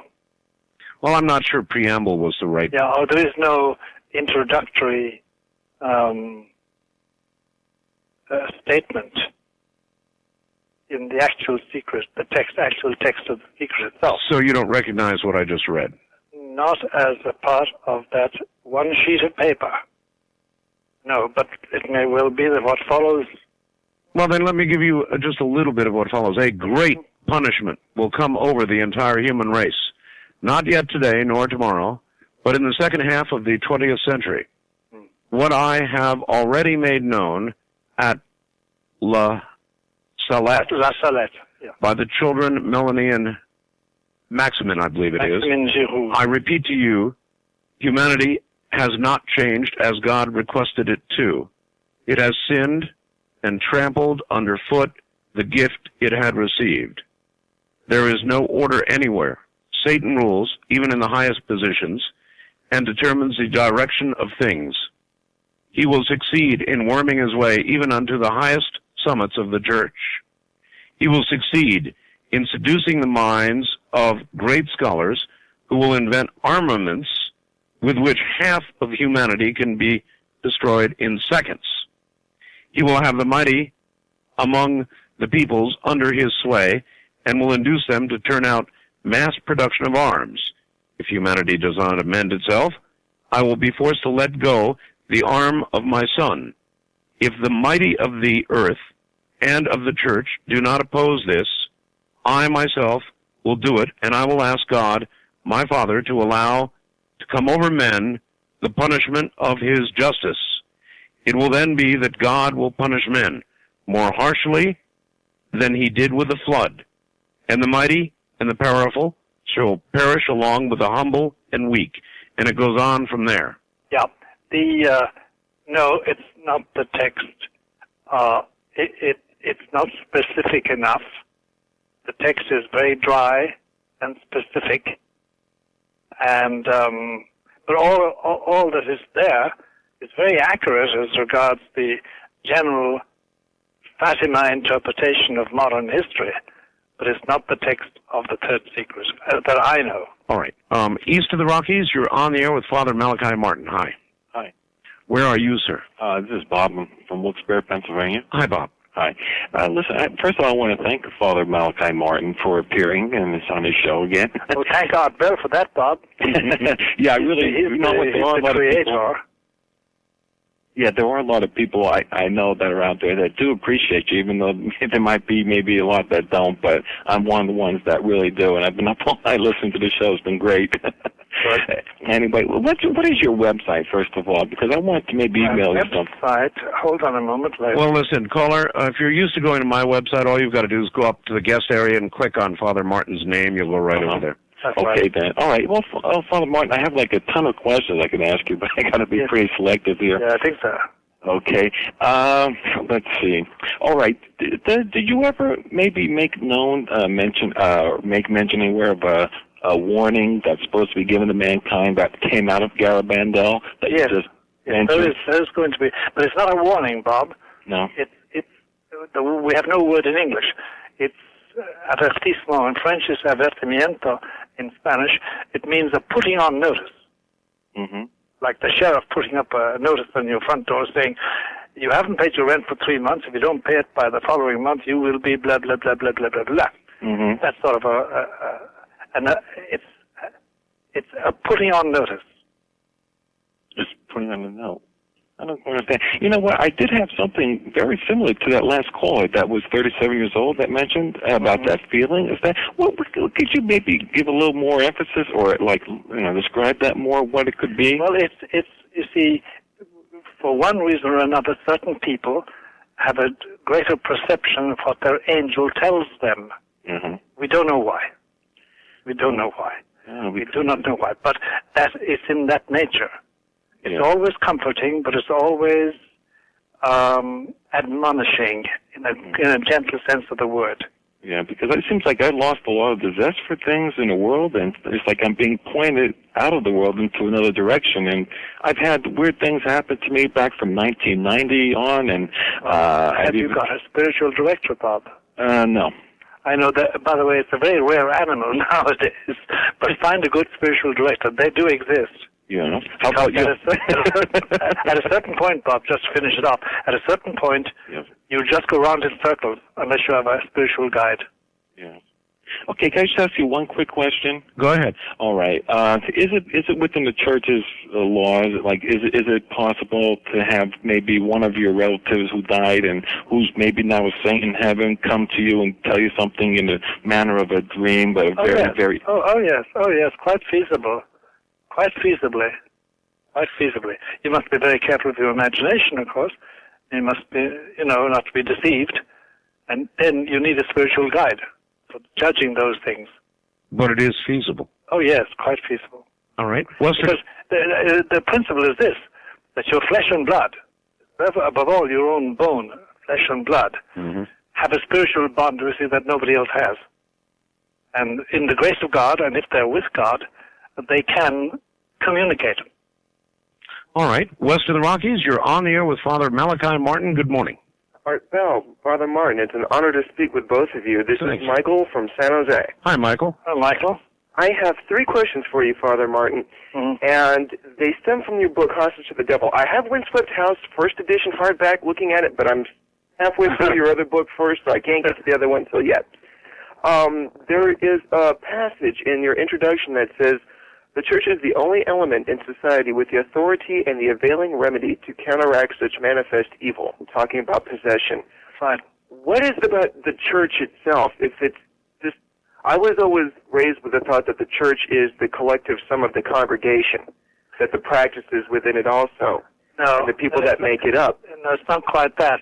It is the assembled people who are in the state of grace, sanctifying grace in this life, and those who are in purgatory, and those who are in heaven already. Okay. It's they as the mystical body of Christ, because it's Christ who coagulates them all into a mystical being. And that is the church. Now, we have also got an external organization, which Art and I have been discussing tonight, in its sorry condition. But that's only the external organization. The church itself is this mystical body of believers on earth, in purgatory, and in heaven. And they have, through their prelates, through their authentic prelates, they have the power of control of evil if they want to use it. Now, how is it manifested through those priests, bishops, cardinals, monsignors to give you, I should say you, as an exorcist, the power to combat such evil? you must have authority from them. They must authorize you. Otherwise, you haven't got the power. And when you try to exorcise, you'll be caught. But if they do, but I mean, I'm just sitting here and listening to you pan on them for 2 hours, which I believe the church does need an enema, so to speak. Even when it comes down to when I go to Catholic Church in the morning masses of watching the fathers delegate the responsibility of giving out the Eucharist to other people, to sick people, when they're pawning that off, it makes me wonder, just how serious are they taking certain responsibilities? Well, Michael, you put your finger on a very sore spot.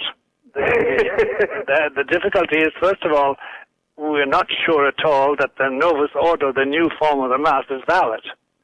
And even if it were valid, there are certain laws that the priests and bishops are breaking now as regards the distribution of the sacrament. Yes. It's a very complex question, and you can't trust their judgment. It's very hard to give you a hard and fast rule for single instances, but you've got to be very careful. Okay. Well, I promise my next two questions will be a lot simpler. In the second story of your book, Hostage to the Devil, it was the Virgin and the Girlfriend, if I'm not mistaken. Yes. One of the priests whom you finally entered the story into suffered irreparable damage as a result of the exorcism. That's right. Have you ever, I know you're 77 and you're still alive, but have you ever come that close to having something like that? He got his ailment because of a mistake he had. Have you ever come across a situation where you had somehow making a mistake and... Yes, I'll tell you something, Michael. In general, you never come back from an exorcism the same man. Yeah, I read that, but you can also put yourself in further jeopardy. You do. You endanger yourself, but you have to rely on the grace of God to save you. But you do. You suffer irreparable damage in one sense. Father, he's asking whether you ever have come close to that kind of disastrous personal situation. Yes, I have. You have. You have. And my last question, I guess, is in reading Hostage to the Devil, there doesn't seem, like I said, I've only read it halfway through. I'm right now into Uncle Ponto. Oh, Uncle Ponto. That's amusing. But I'm wondering when we're going to start reading the Malachi Chronicles. Are we ever going to get your work, a chronicle listing of some of your cases where you handled them? Good question. Father? Good question. I must tell you, Michael and Art, I bore me. I really do. I'm bored with myself. That's why I keep going away from myself. And I find it hard to believe that I should write a personal story. I really do. So you may not do it? I mean, I have no inclination at all, Art and Michael, to do it at all. As I say, I'm a bore to me. I really am. And I don't like me in that sense. I like me in the sense that I want to go to heaven and be with Christ and the angels forever and all my family. But I don't think I'm interesting in that sense. Not for a written chronicle. Well, we think you are.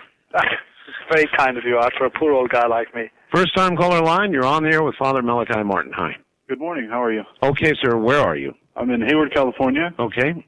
I was reading the book, The Decline and Fall of the Roman Church. Roman Church, yes. And one question I had in that, where you had thought that by the year 2000, let me quote it here, that there will no longer be a religious institution recognizable as a Roman Catholic Church of today. We're almost there. Right.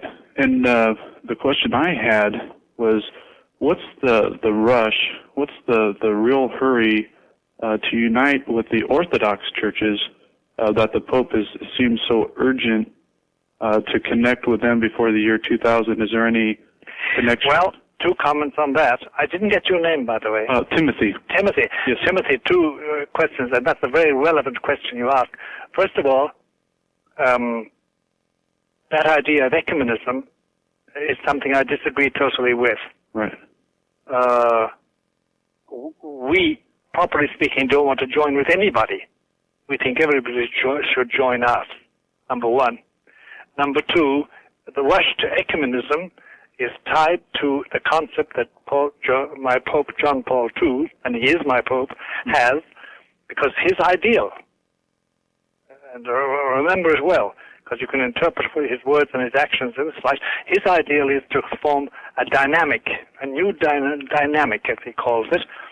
Catholics joined with Protestants and joined with Jews and joined by Muslims and Hindus and all believers, creating an irresistible force within the nations of the earth. That's his ideal. That's what he labors for. That's what he talks about the year 2000 for. That's why he wants to go to Mount Sinai, and why he wants to go to Ur of the Chaldees, where Abraham came from, and he wants to end up his celebrations in Jerusalem. That's this Pope's concept. Okay, yeah. For me, there's no rush at all. It's a question of God's grace. Right, yeah, I was just interested in that because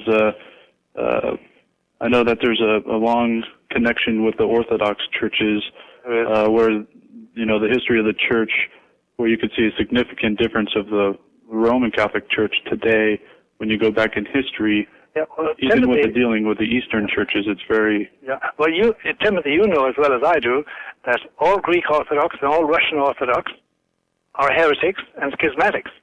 Well, that's not the Pope claimed. I think it was in 1962 where the Pope lifted the anathema against the Orthodox and proclaimed them... Well, actually, I think it's this Pope who claimed them as the other lung of the two lung theory. Have you ever heard of that? I have, Timothy, but that's very nice language. Right. When you get down to theological fact. But de facto, the Patriarch of Moscow and the Patriarch of Constantinople are both heretics and schismatics. And unless they return to union with Rome, they will not go to heaven. Well, how can we say that really about, the patriarchs when actually you look at the history where it's the Patriarch of the West, the Pope, who is in heresy? Well, no Pope was in heresy as Pope. If you give me his name, we'll discuss it, but there's no Pope who, as Pope, proclaimed heresy. And there are 244 of them, 64 of them. Have you ever heard of St. Vincent of Lerins? Yes. Well, he had said that the way that we could tell what is the truth is that which has been believed everywhere, always, and by all. Mm-hmm. And at that time, no pope had ever claimed to be prime over all the other bishops. Yes, he had. No, he hadn't. In fact, yes, he had, Timothy. I'm sorry. Well, yes, I have quotes here from Roman Catholics themselves that state otherwise. No. The Pope was going right back to Clement, Pope Clement, who knew Peter, and going up to Gregory in the 6th century and onwards. There was always this claim, and acknowledged by the Orthodox Greeks and the Russians until 500 years later. But it's the old quarrel. It's the old quarrel. Father, in view of the state of the Church and the Vatican and the cardinals and bishops that we now know, when the Lord takes this Pope, what do you expect will occur with regard to succession, the next Pope? Much trouble. The prime candidates at the present moment, we all know them, because for the last year and a half, certainly, the most frequent word in people's minds and in thoughts in Rome is conclave, the election of the next Pope. And prime candidates we now know, there are 3 or 4 of them, they do not look very, very promising as regards what is needed to pull this organization together. What do I mean pulling together? To get something going which is really evangelical, which is really forceful in the field of morality and religious teaching, and which has the power of God behind it. Father, by now a lot of people are going to want Windswept House, and before we leave this hour, I would like you to give the address out again. I will indeed. If they cannot find it in a bookstore, they can write to the following address. Write to me, care of Post Office Box P.O.B. 295, Lodi, L-O-D-I, Wisconsin, zip code 53555. One more time. P.O.B. Post Office Box 295, Lodi, Lodi, Wisconsin, zip code 53555. And how much should they include when they order? I think the price is something like $24 or $25. I can't check that immediately. I wish I could. I should. Probably somewhere in the area of $24.95. It's in the area of that. Yes. All right. Father Martin, stand by. We'll be right back to you. Top of the hour. I'm Art Bell. All right, here we go. Just a couple of things I want to quickly read. One from a friend in Australia, Father, Yes. Who says, I had a Jesuit priest tell me more of the third secret of Fatima years ago in Perth. He said, among other things, the last pope would be under control of Satan. Pope John fainted, thinking it might be him. We were interrupted before I could hear the rest. Any comment on that? Yes. It sounds as if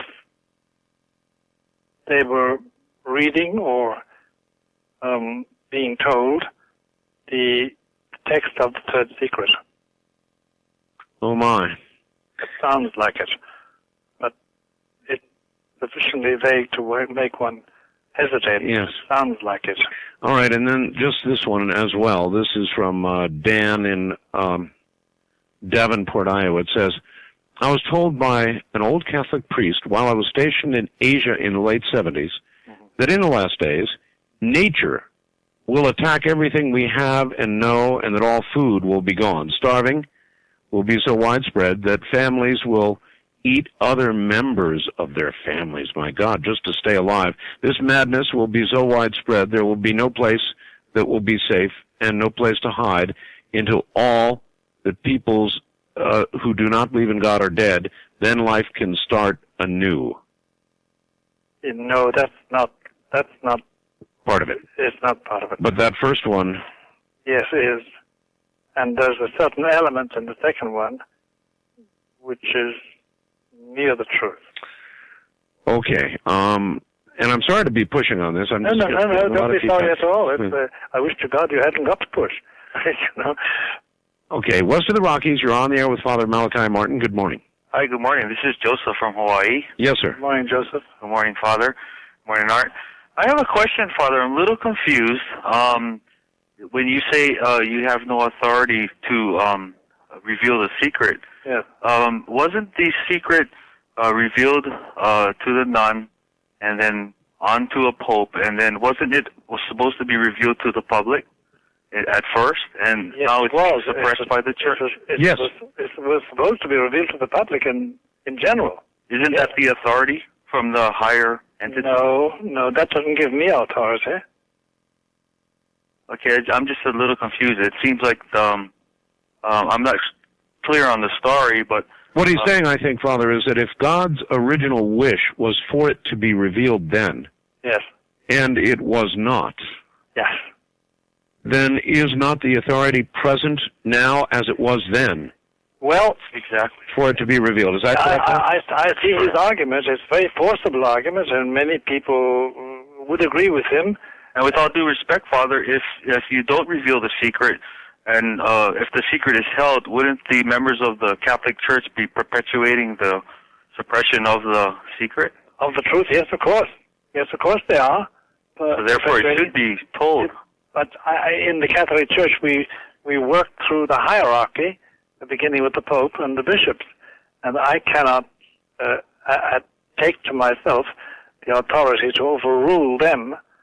I think they should be overruled, but I haven't got the authority to do that. I wish I had, Joseph. I wish I had. I haven't. I haven't got even the authority to authorize exorcisms unless I have it from a bishop. Mm-hmm. In this case, the Bishop of Rome.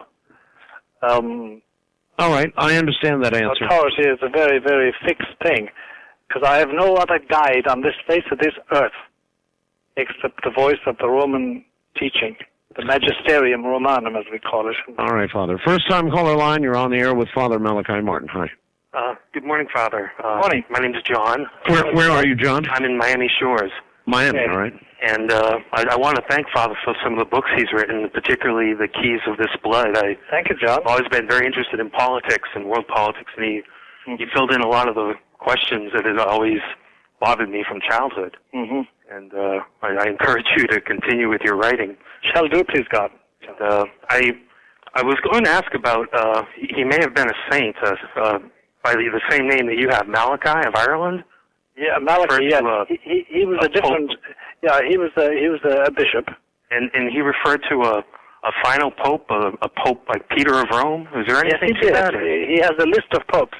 The only thing about that list of popes is he doesn't say that he has all the popes in it. I see. But he does refer to the two last popes, and he gives the Latin sort of names. And Petrus Romanus is the last pope, and the one preceding him is Gloria Olivae, the glory of the olive.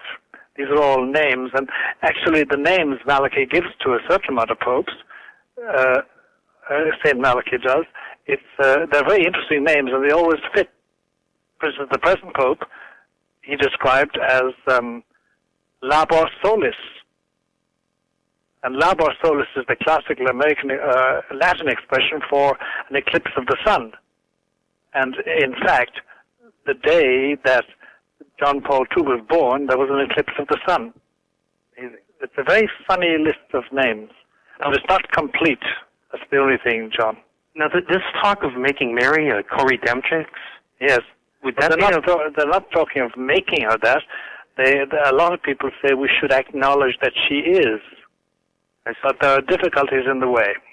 Now, is there something, like I once heard from one of the sisters, I went to Catholic schools in Massachusetts, that saying the rosary might help make God's path become reality. I know you're reluctant to share what's in the letter, and I guess the die is cast when John the 23rd decided not to publish it at that time. There's nothing about the rosary in the secret.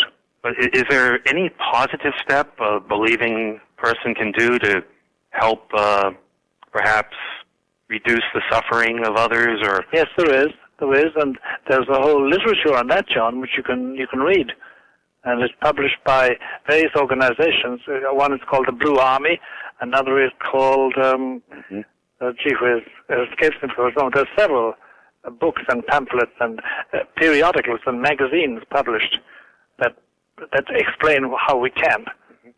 And there's lots of instruction on that. The Blue Army, is that something I would be able to find in a Christian bookstore, a Catholic bookstore? Yes, you should. All right. It's headed by a man called Nicholas Gruner, Father Nicholas Gruner. And I appreciate the opportunity to ask you these questions, but thank God, Bill. He's our creator. There's a movement. I didn't see much of it in Massachusetts, but here in Florida, there's a church. Actually, it's not a Catholic church; it's a shrine, and they do the old Roman rite, the Roman Mass. John, for your information, I say the Roman Mass every morning. Well, now it's time I'll be saying it. It feels. I don't know if it's because they changed the Mass when I was in the 3rd grade. But it feels more wholesome to me. Is it all right to take that path as opposed to the... Between you and me and the Holy Spirit, it's the only Mass. Mm-hmm. All right. I appreciate your call.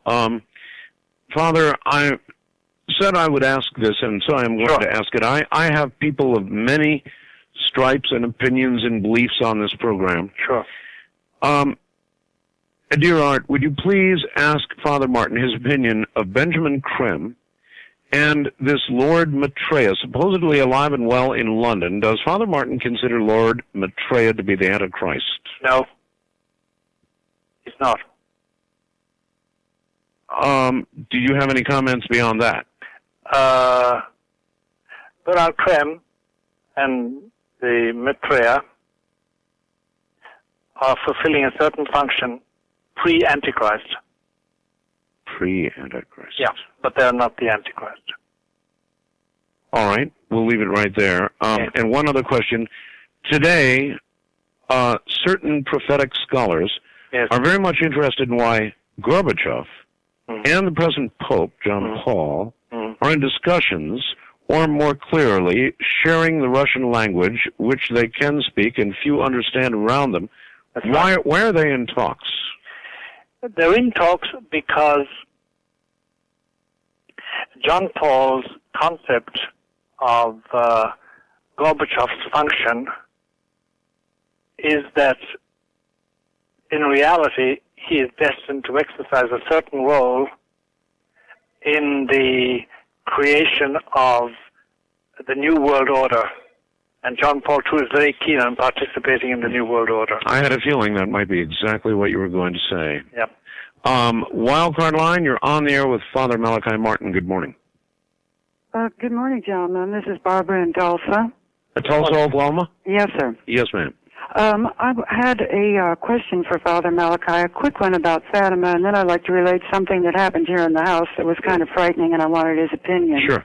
On Fatima, Father Malachi, can you tell us if our country, the United States, is mentioned specifically in the secret? No, it's not mentioned specifically, but something very relevant to the States is mentioned.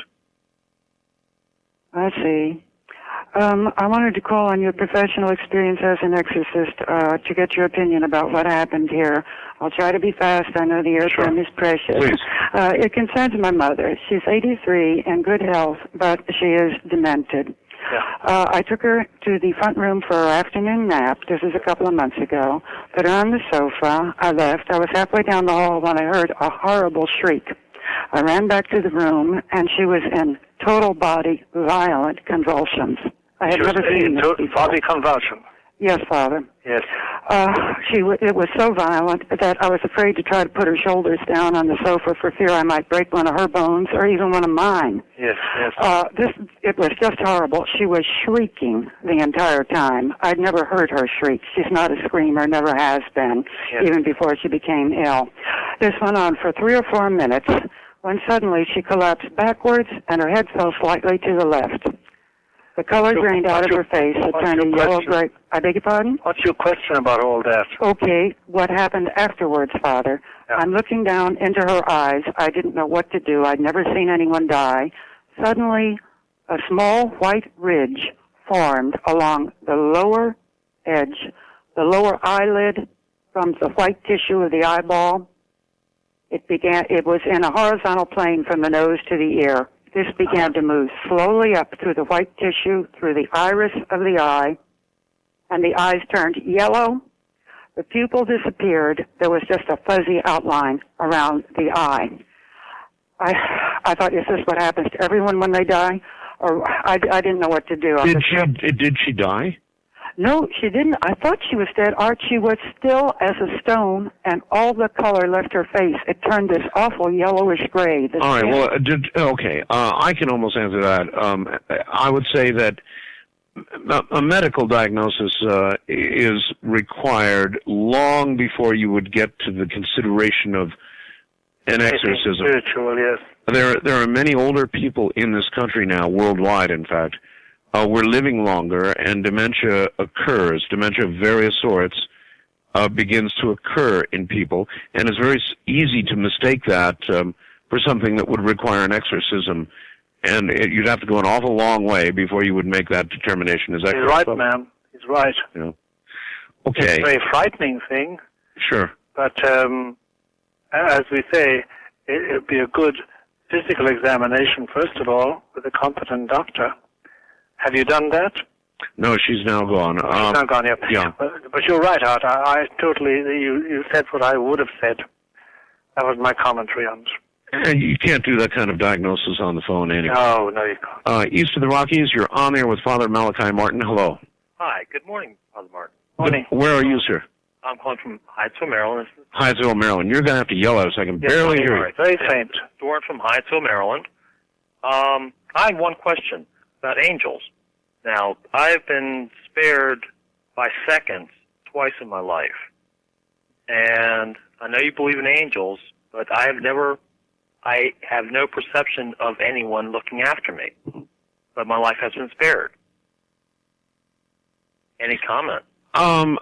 He's asking, Father, about guardian angels. Yes. Yeah, I heard him. What I got was that he has no perception that anybody is taking care of him. Right. Well, that's a common perception, all right. But he should cultivate his angel. How do you cultivate him? You pray to him and ask his intercession.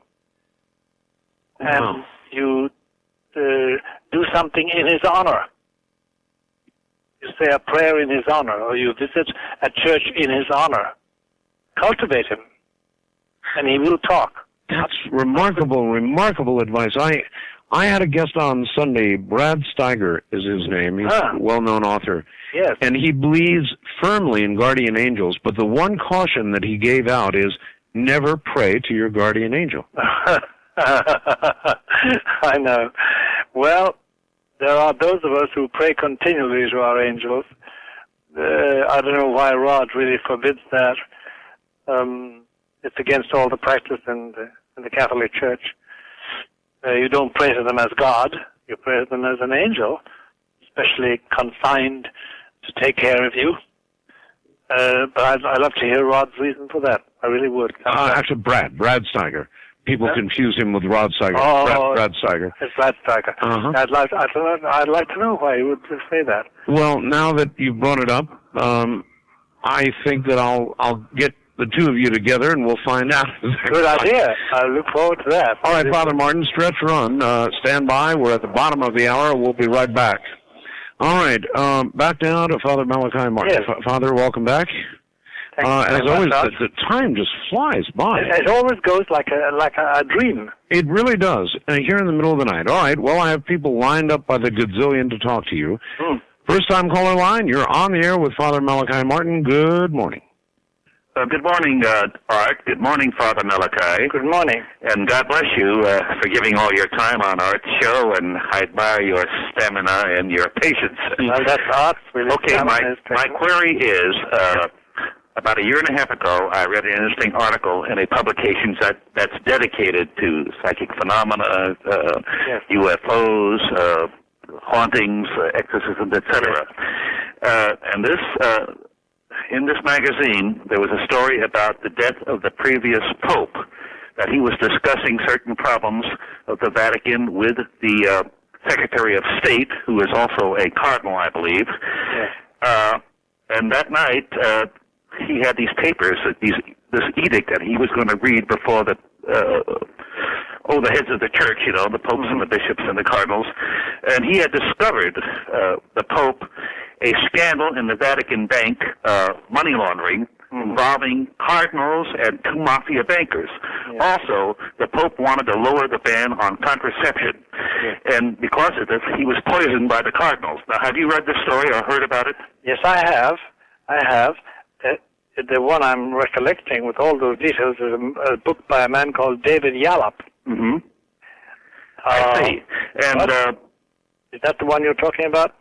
Yes, I believe that is. And actually, this was all predicted by Nostradamus.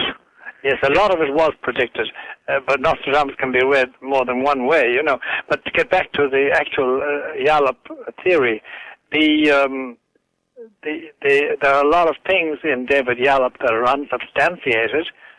Like, for instance, he says that he spent, I think, 200 hours talking to the secretary of that Pope who died after 34 days as Pope. But I know that secretary very well. He never saw Yallop's face or heard his voice. But anyway, as regards we didn't need anything to tell us that there were Vatican scandals about money. As of 1974, 75, there's been a lot of trouble with money. The death of that Pope John Paul I, is very suspicious. Yeah.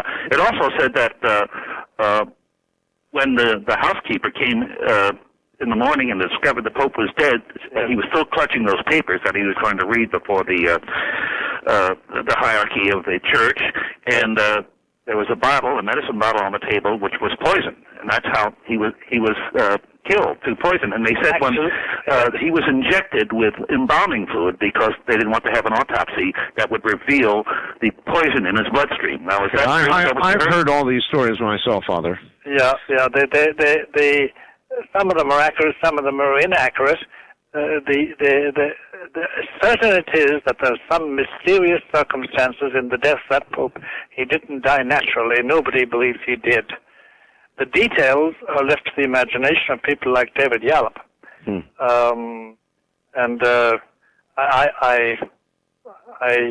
I've nothing to share on that at all, except say that John Paul I was probably done in. Who did it? Well, if you were to ask my opinion, but it takes a long time to explain, so we haven't got that time. It's a lot of men within and outside the Vatican who could not put up with the reforms that he was going to inaugurate. And I asked you this earlier, you don't really rule out that kind of violence in the coming days, do you? No, I do not. No, I do not. Wildcard line, you're on the air with Father Malachi Martin. Where are you calling from, please? Hello? Hello? Yes, that's you. Sorry. I'm calling from Red Bluff, California. Okay. And I heard the Father refer a previous caller to literature by the Blue Army. Yes. I was wondering if he is aware that the Blue Army was on a lecture circuit in the mid-'70s revealing the third secret of Fatima, and if he is aware of that, if that is accurate. Yes, Father Gruner and his organization never revealed the actual text. The actual text. I attended a lecture in the mid-'70s, and I don't remember it all, unfortunately. I think most of it was so frightening, I just actually couldn't comprehend it. The only two things I remember that he said, it referred to a lot of civil unrest, and that children would be disobedient to their parents, and they would be tattooing their bodies and piercing their bodies, and children would be killing children. Yes. And those are the only two things that I seem to recall. Remember. Yeah. It's not the actual content of the letter. We have children killing children, unfortunately. Yes. But no, that's not the sensational part of the third secret, as far as I remember, ma'am. All right. East of the Rockies, good morning. You're on the air with Father Malachi Martin. Where are you, please? Yes, I'm from Kansas City. Yes, sir. Yes. Father Martin, it's a great pleasure to hear you, talk. Thank you very much for saying that. And my question, and maybe I have a comment afterwards, is that can you see the Pope at some time or another, at one point, giving up the secret of the third? Pope? No. No. No. Okay. My comment is, Art, is that if what I've been hearing on the rest of your programs, yes, with the Major and Scanlon and the rest of it, yes, if that's leading up to what the third secret, yes. And the third secret, what you read, according to Father Martin, yes, is sort of a mild version of what it says. Yes.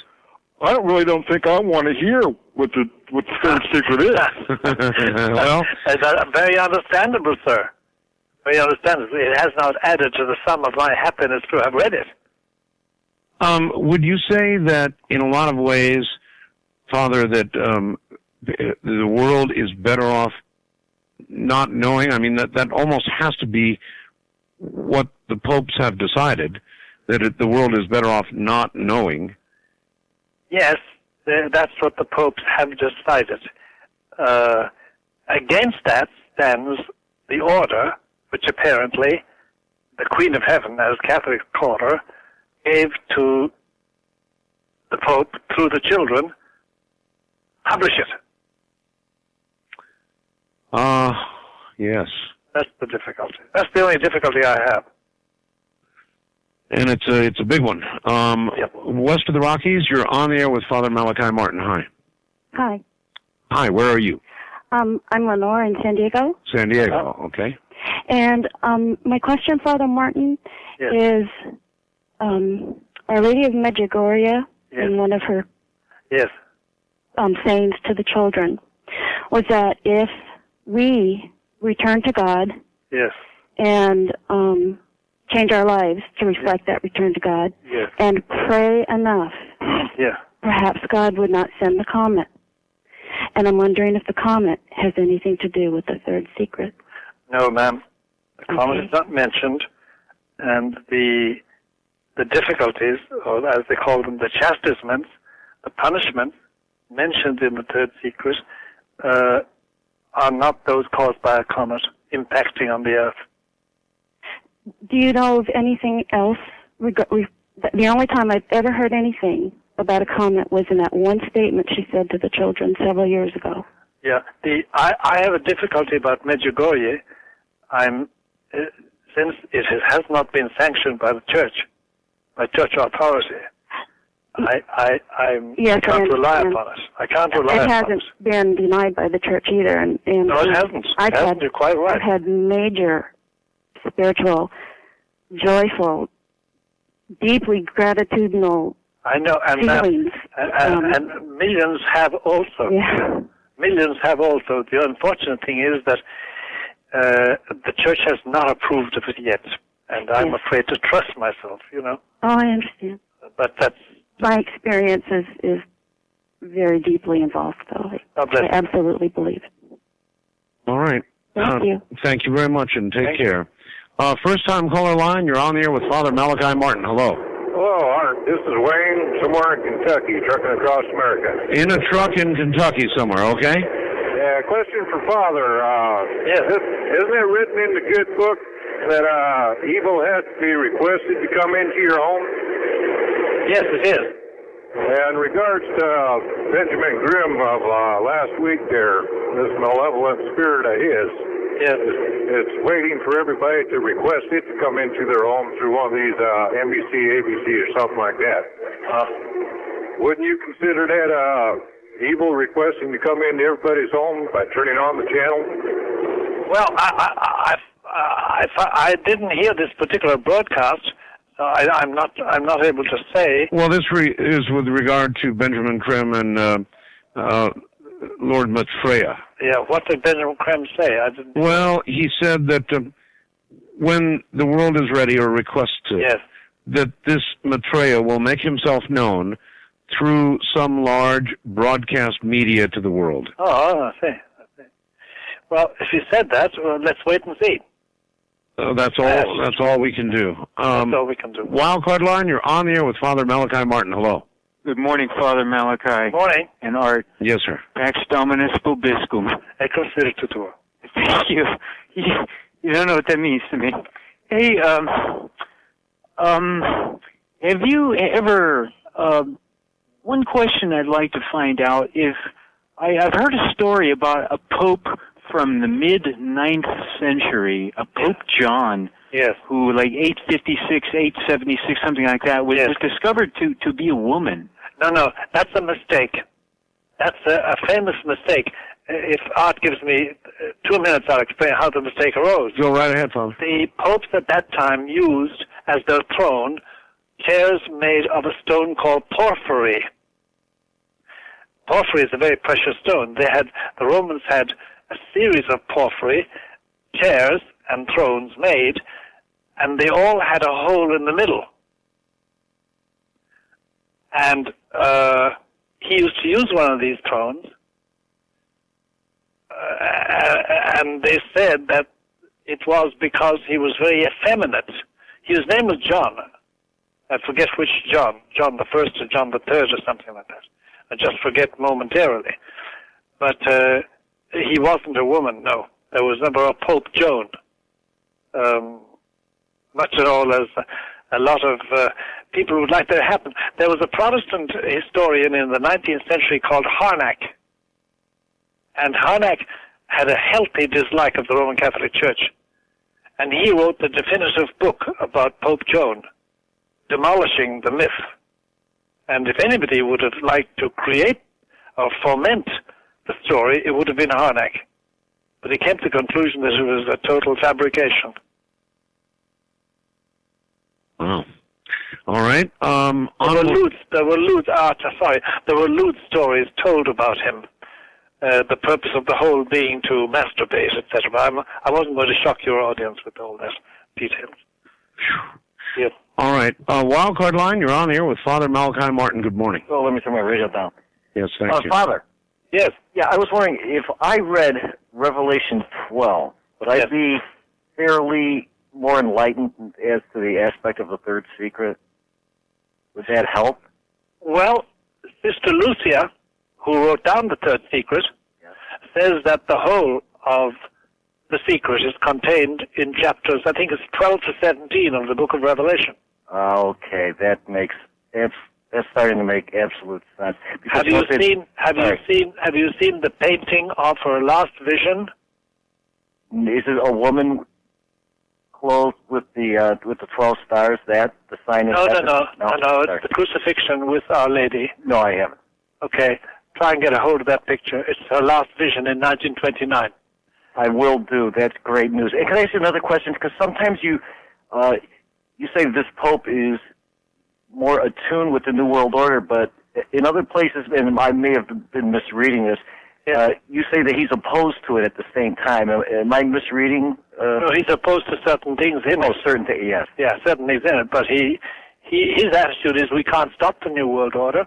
Right. And it's here anyway. So he's trying to align the church with it. He's trying to make do with it. Right. Hey, great. And thank you about that Revelations. I'll be checking into that. I had a funny feeling about that. Thank you very much. Well, thank you. A good lead. East of the Rockies, you're on there with Father Malachi Martin, and not a lot of time. Hello. Hello? Hi. Turn your radio off, please. Just a minute. Okay. Everybody should try to do that right away. Hello. Hi. Father Malachi Martin? Yes. I wanted, it's nice to meet you. I listen every time you're on. I learn something new from you every time I hear you. I wanted to know this vision you talked about in Garibaldi. Garabandal. Where can I find written literature about it? Is it sanctioned by the church? Write me a short note with your name and address, and I'll send you back the relevant details. Okay. Write it at 217 East 66th Street, New York, 10021. And mention your name. 10021. And mention your name and your request, and I'll send you back the details, promise you. Oh, yeah, by the way, my name is Bonnie, and I'm calling from Philadelphia. Well, God bless you, Bonnie. Yeah, another thing that bothers me, and it's bothered me all along about this third secret, is the child still alive, the one who became a nun? Yes, she is. She's 89. She lives in Coimbra. My God. Wow. My God. Has she ever said how she feels about the church not publishing the third secret? No, she keeps very quiet for the simple reason that she's been muzzled by the Vatican. Mm-hmm. Well, the thing that bothers me about this is if the church is going against what God has told them he wants them to do. Yeah, in other words, what their people are out here and they see this. How do they expect us to keep following them in absolute faith? Bonnie, what I want to say to you is, it's not the church, it's churchmen. Uh-huh. They are being unfaithful to their vocation. Yeah, but it seems like it's been so many. You're telling Gus, whoever Gus was. I know that's our difficulty. That's what in the last 3 or 4 hours, Art and I were discussing, and I summarized it all by saying we are in apostasy to a large degree. And the last thing I wanted to ask you, is there anything that we can do as individuals other than praying to avert what is coming in that third secret? We can't avert it now. It is coming. When is something else? But it is coming for sure. We can mitigate it. We can mitigate it slightly, if you know what I mean. We can't avert it. Is the only thing we can do is pray? Pray, go to communion, say a rosary, cultivate the saints, stay in the state of grace, do good, visit the sick, visit those in prison, do corporal works of mercy. In other words, Bonnie, we know what to do exactly if we want to do it. Yeah. But it's not going to be an easy time. No, it doesn't seem like we're in very easy times now anyway. No. Yeah. But, Bonnie, thank you. Thank you, Art. Bye-bye. Right, take care. Father, is there any circumstance under which you can imagine that you would feel free to reveal the secret? Yes. Yes. If there was a total collapse at the center. And you anticipate that, don't you? I anticipate there's a possibility, Art. Mm-hmm. I can't, I can't predict, but I anticipate there's a possibility, certainly, yes. I do. Father Martin, as always, it has been tremendous, absolutely tremendous. Would you give your personal address out one more time quickly? I would indeed. It is 217 East 66th Street, 66, New York, 10021. All right. Art, I want to thank you so much. Time runs away. It does. It absolutely gets away from us. It's a form of blessing, Art. It really is, because I want to say this. I hope this doesn't sound too sort of pious or pietistic or preachy to you, but we could not achieve that in those 3 or 4 hours together unless we had the grace of the good Lord with us. Father, that's it. We're out of time. Good night, my friend. God bless.